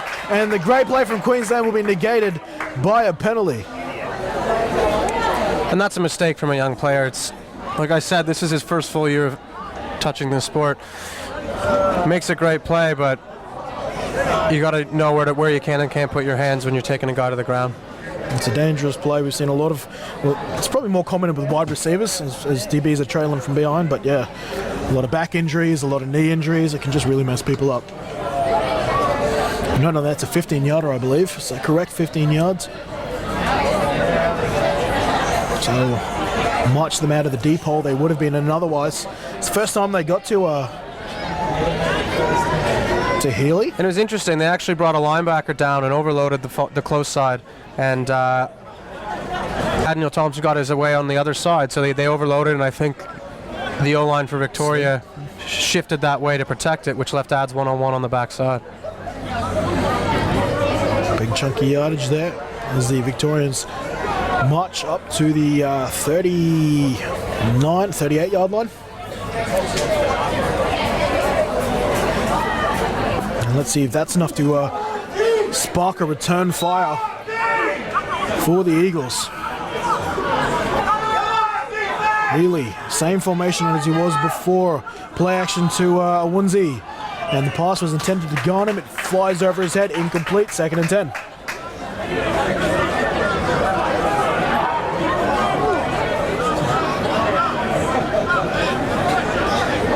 And again, they're going to the no huddle, Victoria. Interesting after an incomplete pass. 2nd and 10. Munsey still the man to tote the ball if that's the case. It will be a pass. Healy under pressure throws a ball, hits Coleman, and the Calvin Young comes in late, and that is very un-Calvin-like. He well and truly taunts him after the play, and that flag is absolutely, it's completely, that's it. Calvin's got no defense for this. He stands over him and gives him a piece of it after an amazing play. Just undoing his hard work. That's silly, undisciplined football right there.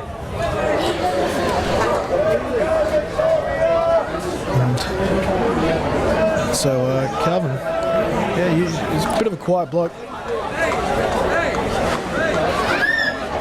It doesn't matter what he said. He looked directly at the player on the ground. And yeah, even added a hand gesture to it. I would have thrown the flag from the booth here if I could. And yeah, he's an experienced player there, and he's probably just let the moment get ahead of him there. Well, another first down. Queensland's gotten good pressure in the last few plays, though. They've been sending extra men through the blitzing a few bit more, and it's getting a lot of pressure. Credit to this offensive line, though.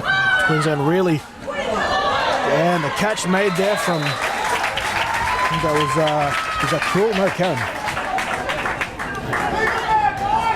And as we hear a bit of thunder in the background, again, sounding ominous. Jacob Karen there on the catch to the outside. Joe Rasmussen on the play.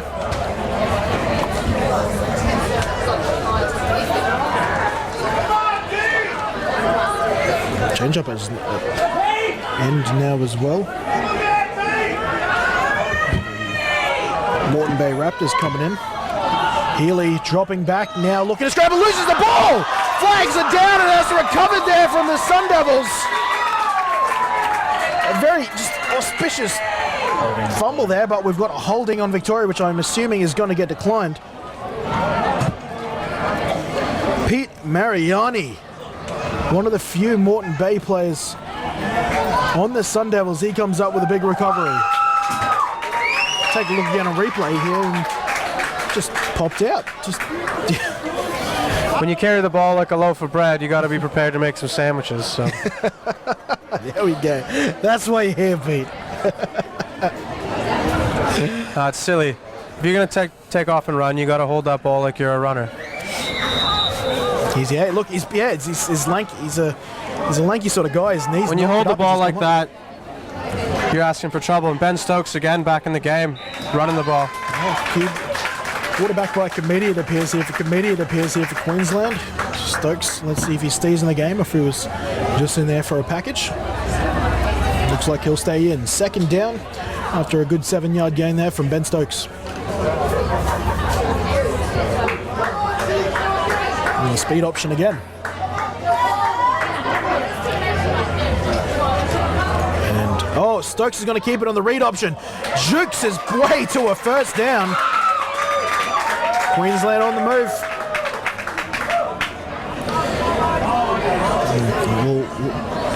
For those who might not be too football savvy, the read option there, who's he reading? You'll be reading the DN, so if the DN's coming down hard on the running back, then the quarterback will know he can keep it.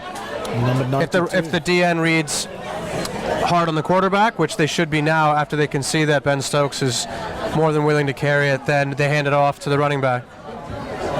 And what does that do, having that D and having to stay home? I mean, ideally, depending on the philosophy of your defense, it makes a D lineman have to think, which is not notoriously their best skill set. So when you have a big athlete like that and you're forcing them to think as opposed to naturally react, then it buys you some time and can give you an advantage. And moving into the 4th quarter now, there was a change of quarter during that chat there. 4th quarter now, the Sun Devils lead the Eagles 15 points to 6 and now are currently in position to start off the 4th quarter. Stokes, draw play, Darius Holiday-Miller up the middle, breaks a tackle. Now it's a race to the outside, stiff arms with the right hand. Juking back in, lost the ball. He lost the football, it's hit the sideline. The Victorian coaching staff almost picked it up. Holiday Miller awfully lucky there to get away with that fumble.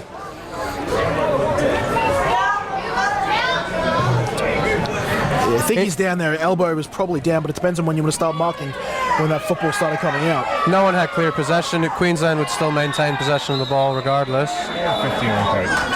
Oh, 15 on the coach. Did you suggest that was going to happen there, Petey?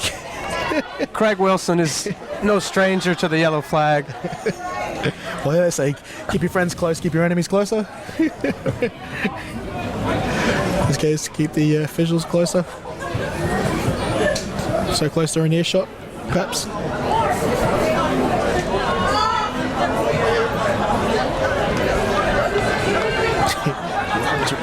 On the coaching staff there, so the 15 yards. We've seen unsportsmanlike on both teams here. This is no team is really any more guilty or cleaner than the other at the moment. The timing of this penalty is very unfortunate for Victoria, though. In a game where they need everything they can, they're running out of time. They need 2 scores to get back in this. No, they're just losing the ball as the ground back to live picture. Stokes hit hard after he throws it. Bessie catches it, turns around and adds another 2, maybe 3 yards after he catches the ball. And a brave throw there from Ben Stokes. Check out this. Whooshka.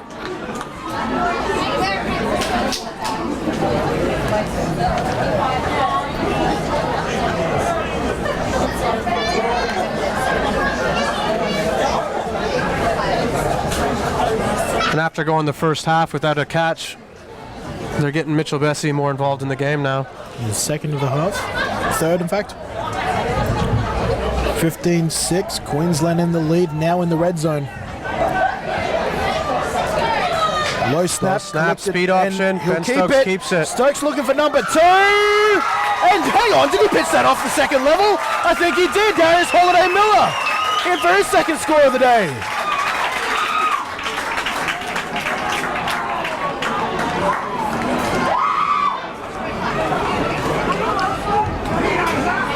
He fakes the first level and then... There he goes. Well, we're at a rugby league field and we see an offload to the winger to score in the corner. Conversion Some backyard to come. football right there, but... Oh, great heads-up play from Stokes. Anyone that's played on a defense I've coached, you know that I love the pitch. Yeah, we do. Touchdown to Holiday Miller, attempted PAT, converted PAT, chuck another 7 on the board, 21-6. Queensland starting to take control of this matchup here between the Sun Devils and the Eagles.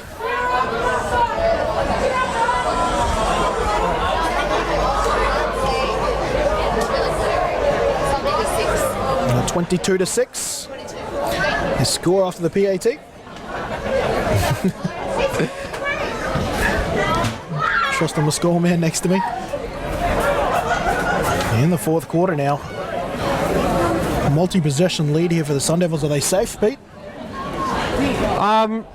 In a league like this, and when you're against a team of all-stars, I don't think many leads are that safe, but I think Queensland's starting to figure out how to get pressure on the quarterback, and when a team needs to pass now to get it back into this game, I think this is going to work in their advantage. I expect another pooch kick on this kickoff.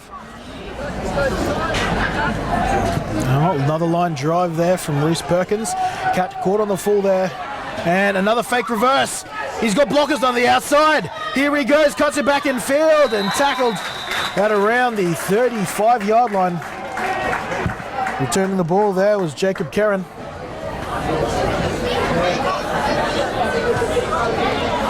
Yet to hand that ball off. As I mentioned before, they don't know who they know that that play is called for him to be the ball carrier on that. So if it was kicked to Tyson, Tyson hands it off. If it's kicked to him, then he fakes it and keeps running with it, which is what happened there, so that the rest of the kick return unit knows that they're returning right. First down. Eagles will need a pretty quick score here to turn this back into a ball game. Eagles. Oh, a new running back in the backfield. He's changed arms, met with Calvin Young and the big man Muller. It's a good carry on first down, about 8 yards.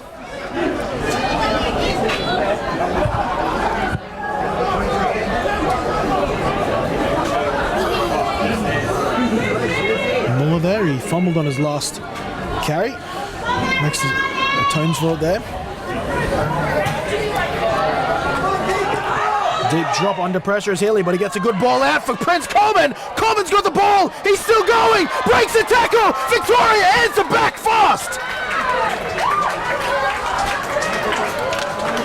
Prince Coleman, almost 60 yards on the play. And that's that home run ability of Prince. He's got that ability to stretch the field and make something out of nothing. He had two guys draped on him there. Stuck to his feet and walked into the end zone. Damien Malloy, we've seen him forced to catch underneath so far. They did throw to him deep in the first quarter.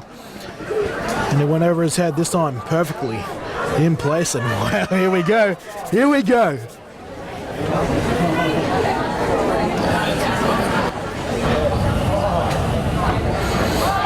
2-point conversion. They failed in their first attempt. Jump ball. Incomplete. So the score will remain at 12 for Victoria. The overall score 22-12 here in the fourth quarter. Sun Devils lead by 10 points. $10:35. No need to panic really. It's now turned into a 2-score possession. Just need some solid defense, I guess. Yeah, and I think if I was Queensland, I think I'd stick with Ben Stokes as my quarterback and run that option because it's worked very well for them, and it uses the clock, runs that clock, it doesn't stop.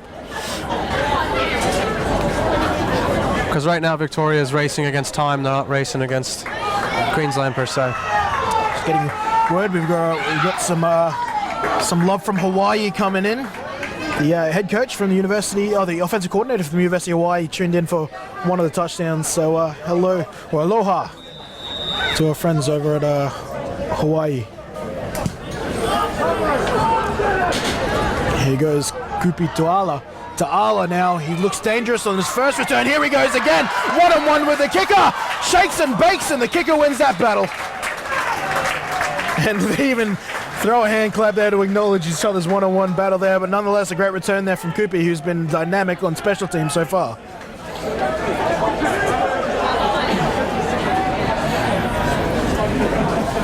Again, Victoria's just losing their lanes. Both special teams threatening to take it the distance, aren't they?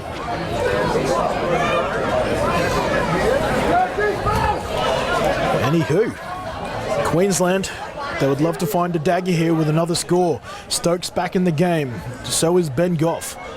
Under center for the first time. Goff gets met in the backfield, spins out, and gets taken down. The combination of Bennett and Justice Kantanka taking down the running back.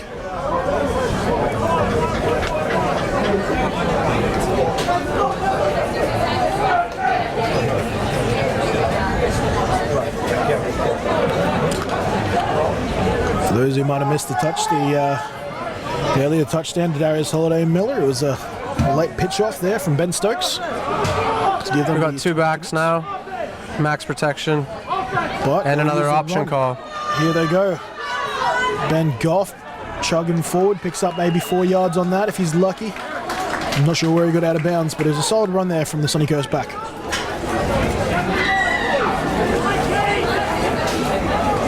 Cameraman getting fooled out on the option read there. Second half featuring a lot more of this sort of read option stuff here for the Sun Devils. Well, it's working for them. Like I said, it's making the defense for Victoria have to think a little bit. They're not so quick off the ball. And David Bum is a fan of the offensive play calling. So if there's a huge D-line, go around them.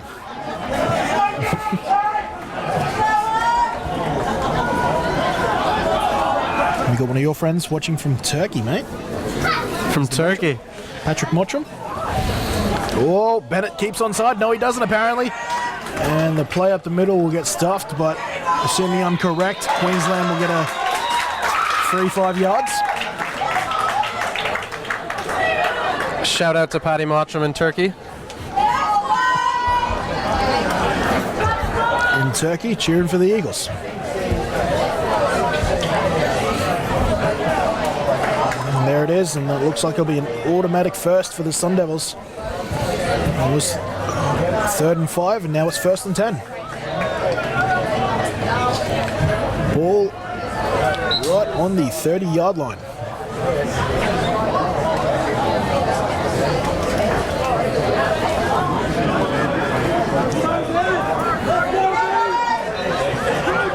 First down and 10. In motion goes Kyle Bopit. I haven't called his name in a little while. He moves into the left slot. It's a give now, James Taylor. No, another option there. I get faked out. A pitch out to Ben Goff. Oh! Just a flick of the wrist. Stokes working magic with that flick pass. Looking like a halfback, steering his team around. Well, he's running well, and that's what, when that option play, if you have that ability to keep your peripheral open and know when that running back's going to become free at some point, you just got to get past that first level, and you're seeing it now.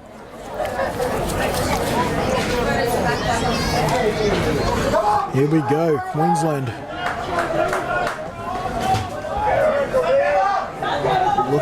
Looking to push this to a what many would think is a unsurmountable lead. Pump fake. He has to bring it back down. Now Stokes looking to the left. He's looking end zone. Bopit pushed off in the end zone, and he brings it in for a touchdown anyway.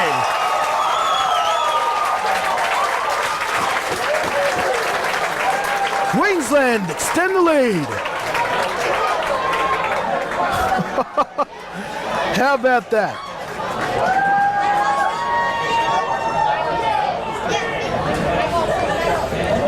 You can see the contact there. The DB's going to try and make a case for it. He realised there he just gave up a touchdown. And Queensland now, well, I think, have they sent their offense back? And they have indeed. They will go for 2 points here. Imagine we'll see another option. This time it'll be to Holiday Miller. He'll get stopped short, it's looking like. And the score will remain unchanged. 28 points to 12 as the fourth quarter ticks down. 8:15 remaining.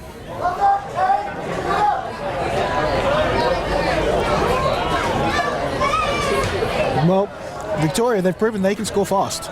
And chances are they're going to be looking for their deep threat, which is Prince Coleman, I believe. I wouldn't be surprised. They haven't shown it yet today, but a draw play would be another big play that the Victorian team can do. A nice draw, then go into your hurry up, just start driving the field.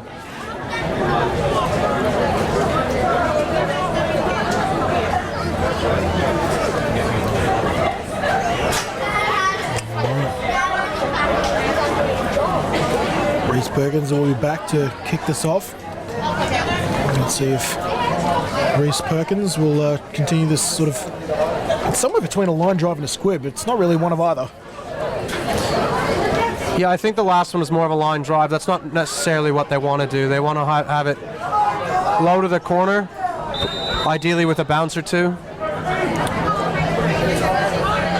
There goes Reese. There he goes. That's He hits the the kick squib that they perfectly. want. Hits a lineman, in fact.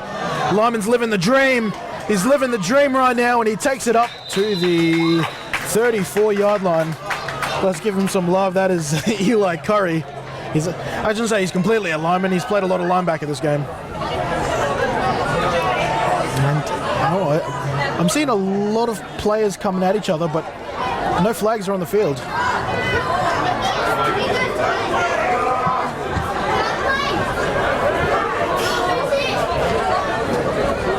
Well, I'm done. Apparently, 34-yard line. The ball is spotted on.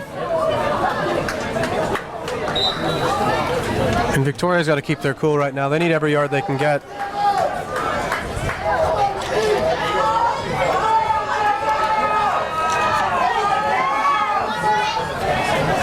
Here we go. Looking short. They're going to grab Deli here. Oh, what a spin move by Deli. But taken down soon afterwards. And a very short gain there on first down. And you'll see Victoria going into their no huddle right now. Tackle there from Nada Togafu. Starting middle linebacker there. Queensland. Drop here, and he was looking for, there's a flag. And the flag. Pass was intended for Cruel. Possible defensive holding or some sort of interference around the And middle we've of got the a field. player down for Victoria. Trainers are on the field.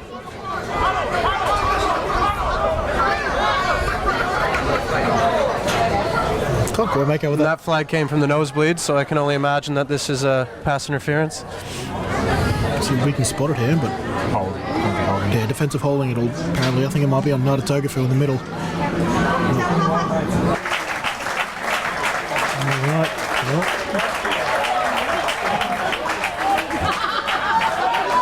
Okay. We've got to be out here by 4. We think we've got about 8 minutes, 7.5 minutes left to go, and we think we can get it off in time. All right, we're just getting the official call here that we've got to be out of here before the game has to be over by 4. And we've got about just over 15 minutes and about 7:32 remaining in actual game time. So officials are pretty confident we can get this game to its full completion there without shortening anything. So back underway in the game. Queensland lead 28 points to 12 in this fourth quarter. Victoria would need something pretty special to try and bring this back. Pete, a long break like this, I mean, this can really make or break teams. We saw in a Sun Bowl a couple of years ago here in Queensland at this very field where a long break like that ended up being the catalyst for Gold Coast just absolutely destroying the Bayside Ravens after a long break because the Ravens couldn't really come out of that break very effectively. Yeah, the focus, I mean, the momentum was on Queensland's side, so that if anything, they're the ones that have something to lose besides Victoria losing a player. I wouldn't be surprised to see a deep pass, play action, try to go big or a trick play on the first play for Victoria here. Well, let's see if they do that. It's a deep drop there from Healy. He's going for it. He's got Hua. Hua's got it. Hua's wrestling his way, and he's broken it for a touchdown. There you go. Call him Tony Romo. A pass caught there for Victoria. They strike from the first play out from the break. And hold your horses. Victoria are not saying die. It's really hard to get the defense to come back after a lull like that and stay focused and be warm. With the nature of defense having to react, I think it was pretty obvious that this was going to be the play they were going to go for, and going to their receiver of choice, who they've been trying to get the ball to all day. They put Young in a bind there. You can tell he was in that zone. He had his eyes on the inside, which just gave Hua that edge he needed to just get to the outside of him there, and he's a talented wide receiver. Did the rest of it. Going for 2 here. 28-18. Short pass to Garnham. Behind him, though, again, 0 for 3 on 2-point conversions the Eagles are today. And that was a big one. They needed that one. It's still a two-score game now. They could have brought it to 1. 28-18. And, geez, if you think about it, if they nail even one of these 2-point conversions throughout today.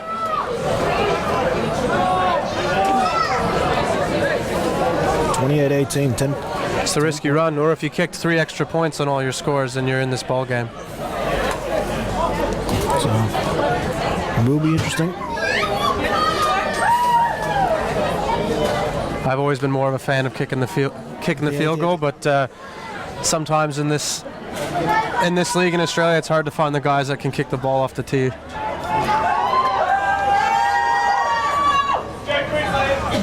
Here they go. Doesn't look like they're in an onside sort of recovery position. Victoria, by our count, has all 3 timeouts. I'm not sure if that's accurate. And it's a squib. I wouldn't call it an onside, but it's a squibbing kick. Ben Goff, though, he'll return. He has experience returning the football. Let's see what he can do with it. He's tackled there by Luke Jackson. Getting some special teams reps. Running back on running back. And if it didn't look like he is used to tackling, it's because he's not. More known for his ability with ball in hand. But, nevertheless, well and truly effective. Looking like a pro on that play. Well, Queensland are going to have to try and churn out as much clock as they want here, but I imagine Victoria would consider. And a change of quarterback for Queensland as well. Back to Tommy Corwin, the experienced quarterback. He's got some collegiate experience behind him. Give to Holiday Miller. Holiday Miller with a big gap up the middle. Takes advantage of it, and a late flag.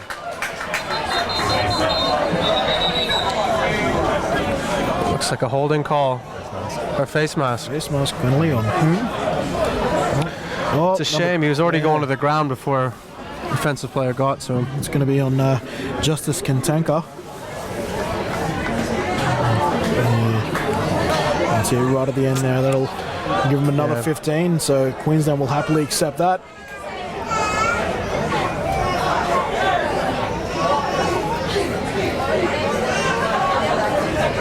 Gorwin trying to calm his team down, get that play call across.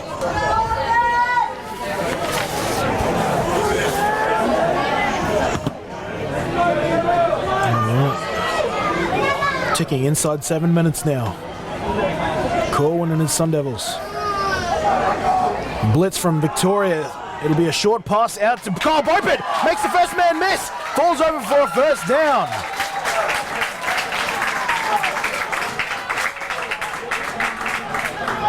Queensland Sun Devils, they pick up their second first down on this drive. First one courtesy of a penalty.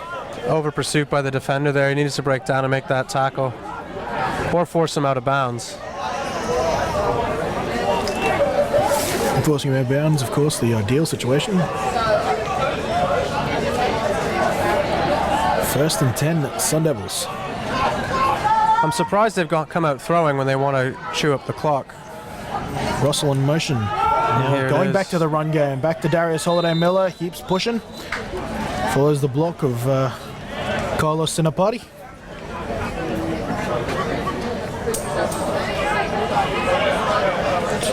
Once again, Nala Looney in on the play.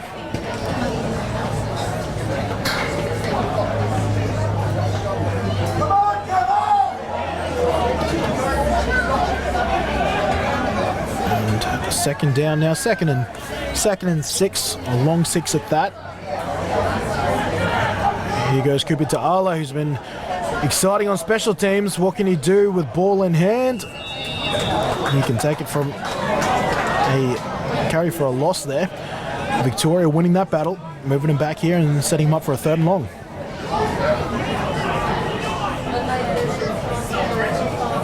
It's a huge down for Victoria now. If they can make this stop, I imagine Queensland's going to go for this on 4th as well. Try to chew up as much clock as possible, but if they can make the stop here, get the ball back in their offense's hand with Ideal a bit of time left on the force an clock. incomplete pass, I imagine. Clock is ticking. 5:21. 3rd down now. 2-by-2 set. Oh, did they get Queensland to jump? I think they did. Yep.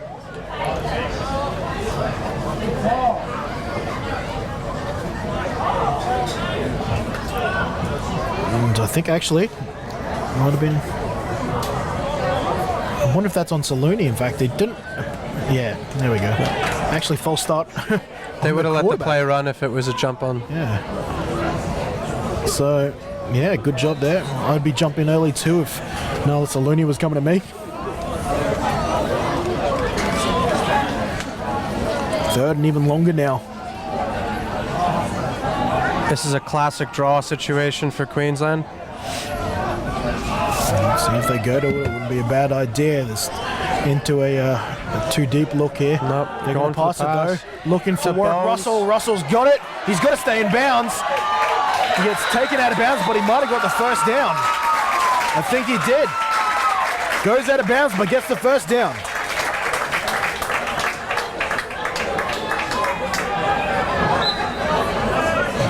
Rackability there from Bones Russell.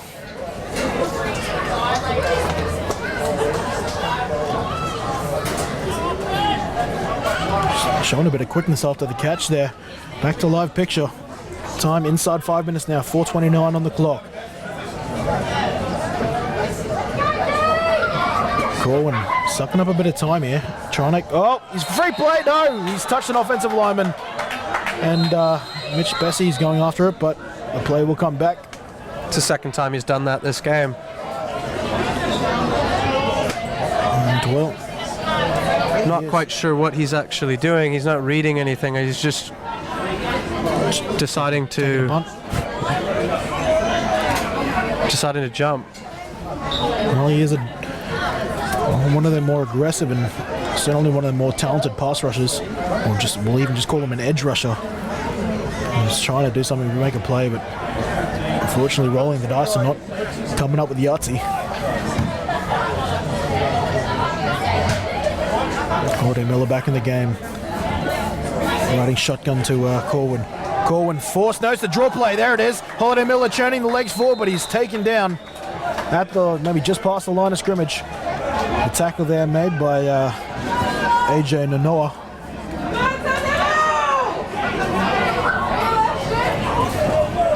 Boyle there as well, just in case. Well, you called it. Classic draw scenario, and they called it, but Victoria aimed up. Here we are, back to live, 2nd and 5. Holiday Miller, inside zone, up the middle he goes, falling forward, first down.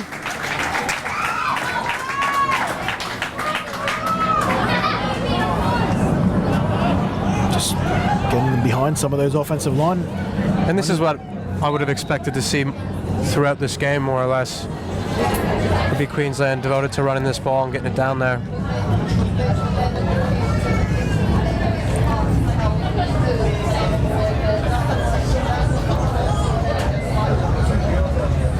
Converted most of their trips down to the red zone, Queensland. Not only they're trying to score, they're also trying to suck up more clock. Inside 3 minutes now. Goff with a carry. He cuts it backside, but his backside pursuit gets him. Scott Wolfen on a tackle. Wolfie with the tackle. Almost finds the spot there, but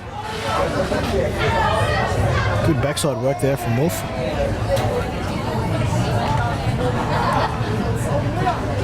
And we're approaching the 2-minute warning. They might have to get this play off first though. 3:50 by our time here local. So it looks like this game will come to, we will see the fruition of this game and a natural fruition to it. Not a shortened one by any stretch. Corwin looking over the defense. Goff's partnering him. They'll give to Goff. Goff against Wolf. Wolf wins the battle again. As well as the defensive captain and Doyle. Mark Doyle making a play. And a timeout here to the Eagles. You can see Victoria's bringing in their big bodies now. And that's their first of their 3.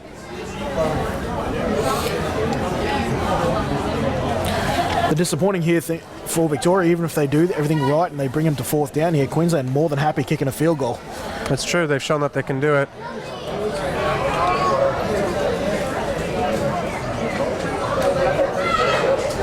And with the unfortunate injury, making it an actual time of day issue as well, where we might have to end this game, where 2 minutes in a 4th quarter can actually last quite a bit of time if you have, especially teams that can score as quickly as these two can.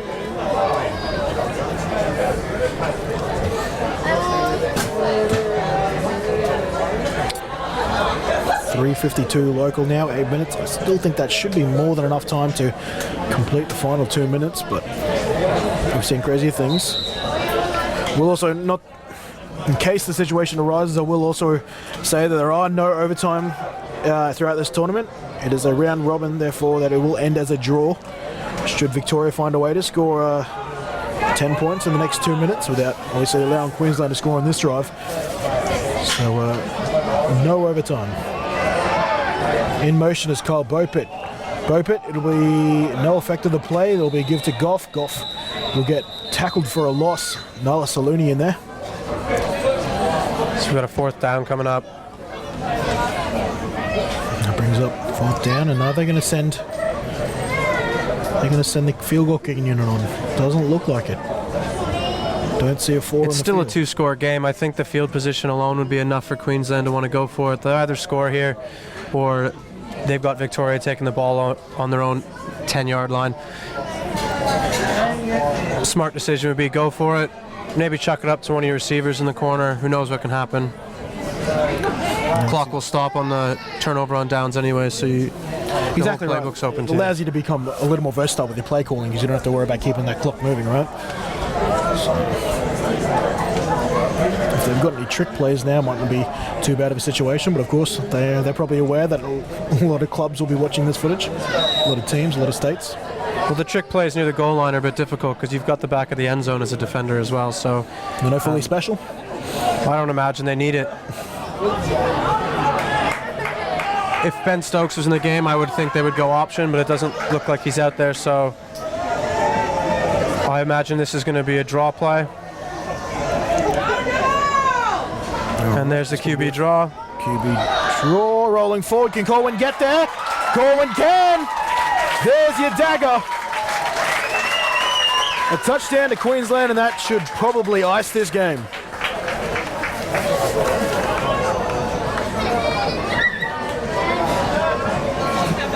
He really had to fight for that, didn't he? All the way across, and despite the best efforts, Battistella Jr. was right there on the goal line.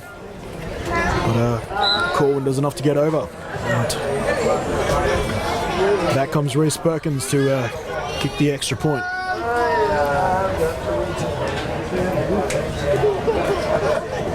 A few special teams issues here. Damien Malloy comes in to fill in the final spot.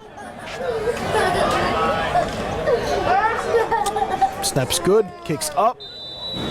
Perkins remains perfect on the day. Oh, hang on, scrub that. Spoke too soon. Wide right.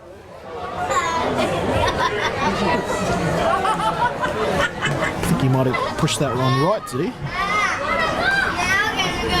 No, in fact, it went left. So, score remains 34 points to 18. Victoria will have an opportunity on a return, perhaps, depending on whether Queensland will allow that. My guess is they'll look for one of those squib kicks that had last time. Of course, yeah, they're going to keep the ball. When we had the big lineman carrying it last time, that's exactly what Queensland wants. You want to give it to someone who isn't used to carrying it and isn't going to break out a home run touchdown.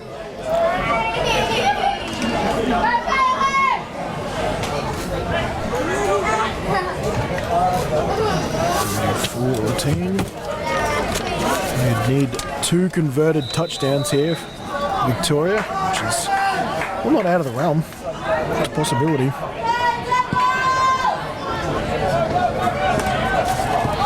And will they go to this one? They will. They will go to the reverse. Delay on the reverse. He's got space. Can he cut it back? He's got blockers now. And he's got one-on-one. Here we go. And taken down at the opposing 30 by QB Ta'ala. Spikes the ball away. Fortunately, spiking in the direction of an official. And there's a bit of dirty laundry on the field. Oh, wait. Looks like it's going to be a hold. 44, 42. I'm hearing is a potential holding call there. That wasn't a hold. That happened right in front of us. I don't think that was a hold. I don't know where the flag came from, though.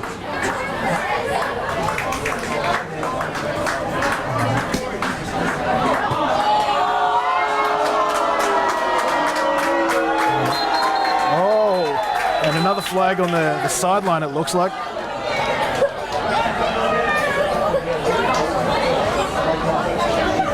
Frankie Passamani having a chat with the official. And it's a second flag on the Victoria sideline.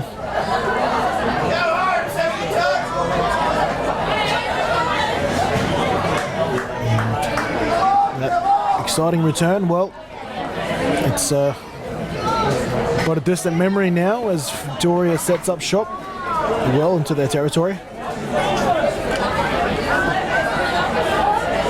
like they'll be on back at the 30. Still had decent field position to start a drive, but they're going to need a quick score like they did last time. Well, they've done it twice now. Prince Coleman one and Hua the other.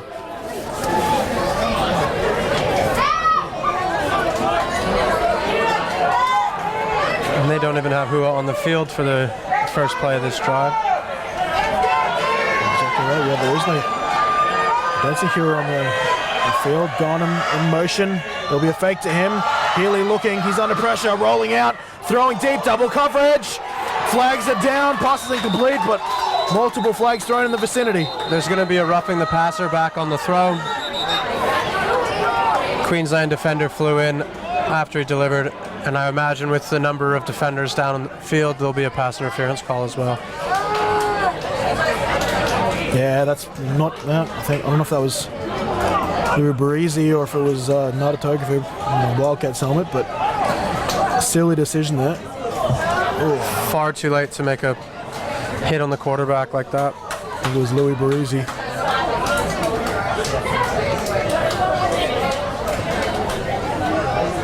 Okay. Well, in other news, 2 minutes to 4. a literal 2-minute drill here. 4 o'clock is the deadline for this game.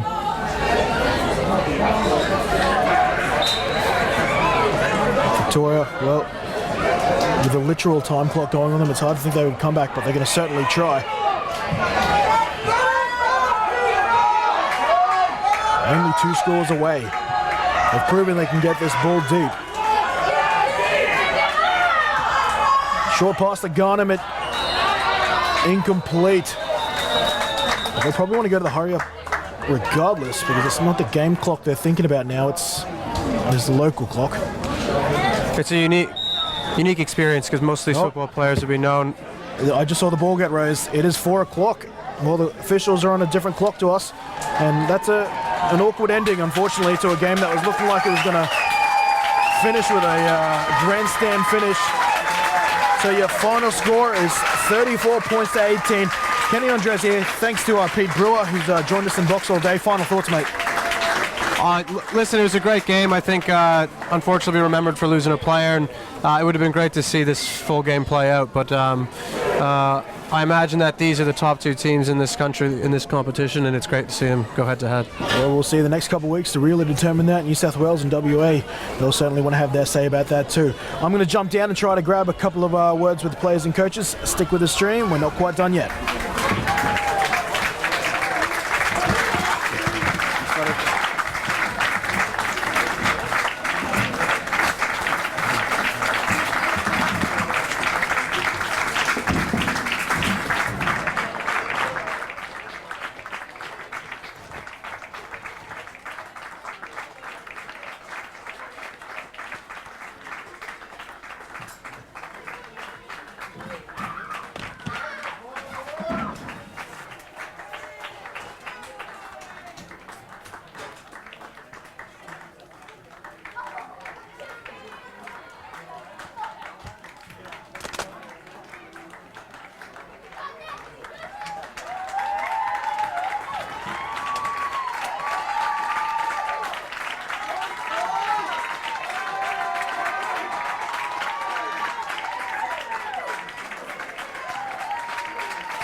You all ready? We're live. We're live, apparently. All right, Coach Hollywood, mate, first win. I just heard 1 down, 3 to go. Yep. Look, That's the way we're looking at it. Is every game is a grand final. There are 4 grand finals, so one is down. I thank Craig Wilson and the team for making it bloody hard, because what they run is really difficult. We haven't seen them for so long, so we only had the film and what we thought. Their quarterback's a gun. Some of those 18-yard out routes are magnificent. So that's almost like a 40-yard thrower. So absolute props to Victoria. Tyson Garnham, who's just great. See, Tosti was great. So much praise and respect, and I feel for the guy who went away on the ambulance as well.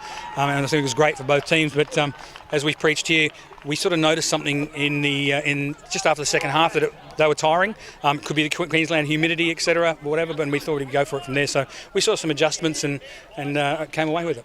Speaking of adjustments and speaking about quarterbacks, mate, you went almost by a quarterback committee sort of role there. Was that decided pre-game, or did you just kind of roll with the feel of the game? No, I was going to start Ben Stokes because A, it's against his old team, and B, my quarterback Tommy was away in the States, so it was only fair to start Benny. I wanted Tommy to sit with me and stand next to me for the first quarter to see what we saw, and then it was in by that. But that's the versatility of I've got 2 quarterbacks like that, so it's a case of when I see something, I've got both guys that can do the job, and it's not so much a decision, it's just like getting everyone playing time and then knowing that both of them can do the job. Mate, you had a healthy lead, and then all of a sudden 2 big deep players, one's to Prince and the other one to Hewer. Any worry towards the back end of the game? No, because it was probably a little thing on me is I started watching the clock and started play calling to try and burn that clock, and then the injury happened. And as we saw a couple of years ago with Jamal Sinapati as well, when injuries happen and an ambulance is called, it really does affect both teams. And these guys came out straight away and took that shot, and it was great. But no, it was just our guys just drove the field and burned the clock. That's what we wanted to do. Final, mate. Kupi Ta'ala was dynamic on special teams. You're looking to get him more involved as the tournament goes on? Oh, absolutely. But when you have someone like that, I don't want to burn him out on normal offense. So him and Goss as well. He was an absolute standout, and that's the reason we've got him here, because I said he's one of my 4.39 40 guys. So the fact that he could do that was fantastic, and I think it's just a really credit on the whole team. Reece is kicking and everything like that. So special teams do need a little bit of work, as we saw with Tyson screaming down the sideline. One thing I'm not happy with, but the guys have earned 24-hour celebration, and then we're back ready for South Australia. Congratulations, mate. Always thank you for your time. Thank you very much. Thank you. Well, stick with me there. I think we're just going to try and burn a bit more time here and see if Craig Wilson will stop for a chat with us there. Obviously, he's after a loss there, so as I try not to trip over my own cord. Obviously he's going to have a few words to say there. But look, it was an exciting game from both teams there. Victoria literally with a never-say-die attitude, scoring twice very, very quickly towards the back end. And hell, if that ambulance break didn't come in, well, who knows what could happen. But 2 very quality teams here at Coorparoo, and I'm sure that both teams probably have a lot of positives to take away from this game. But we might take a look at the crowd's still here. The crowd's still in full force, as we might look at the field there, waiting for their hometown Sun Devils to celebrate with. And obviously it'll be a slightly more quieter ride for the Victorian Eagles as they head back down south. But look, they've still got 1 win, and now currently it stands with all teams bar South Australia with 1 win so far, so it's a tight competition. Western Australia obviously picked up their first win in week 1. They had a bye this round. In New South Wales, they picked up their first victory over South Australia today. And Victoria win last week, and Sun Devils obviously their first game in the AGL. They came away with win number 1 here today. So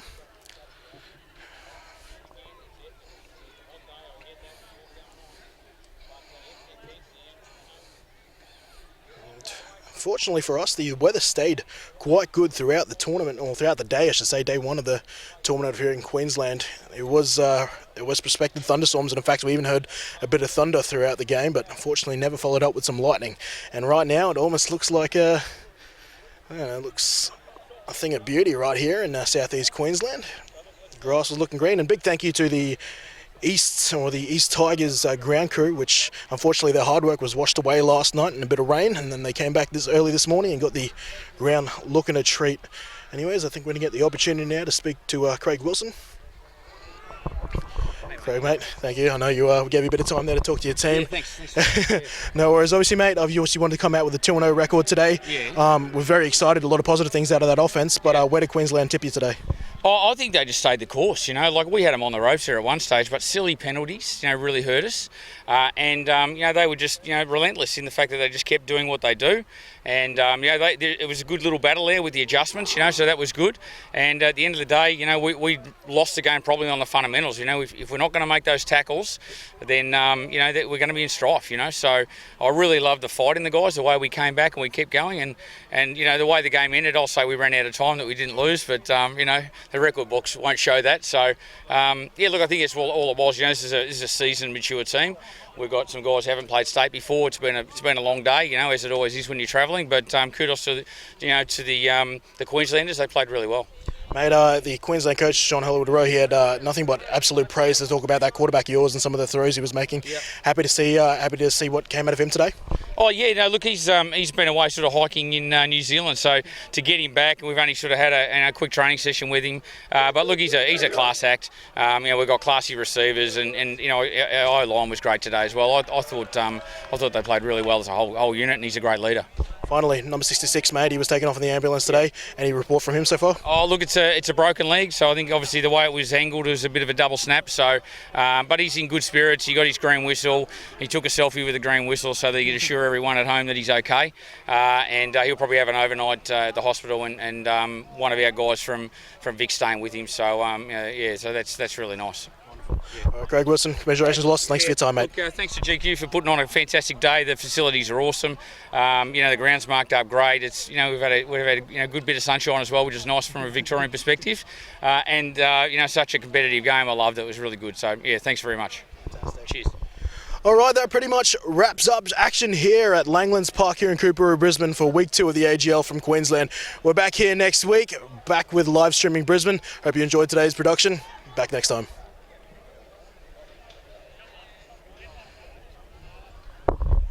Wonderful.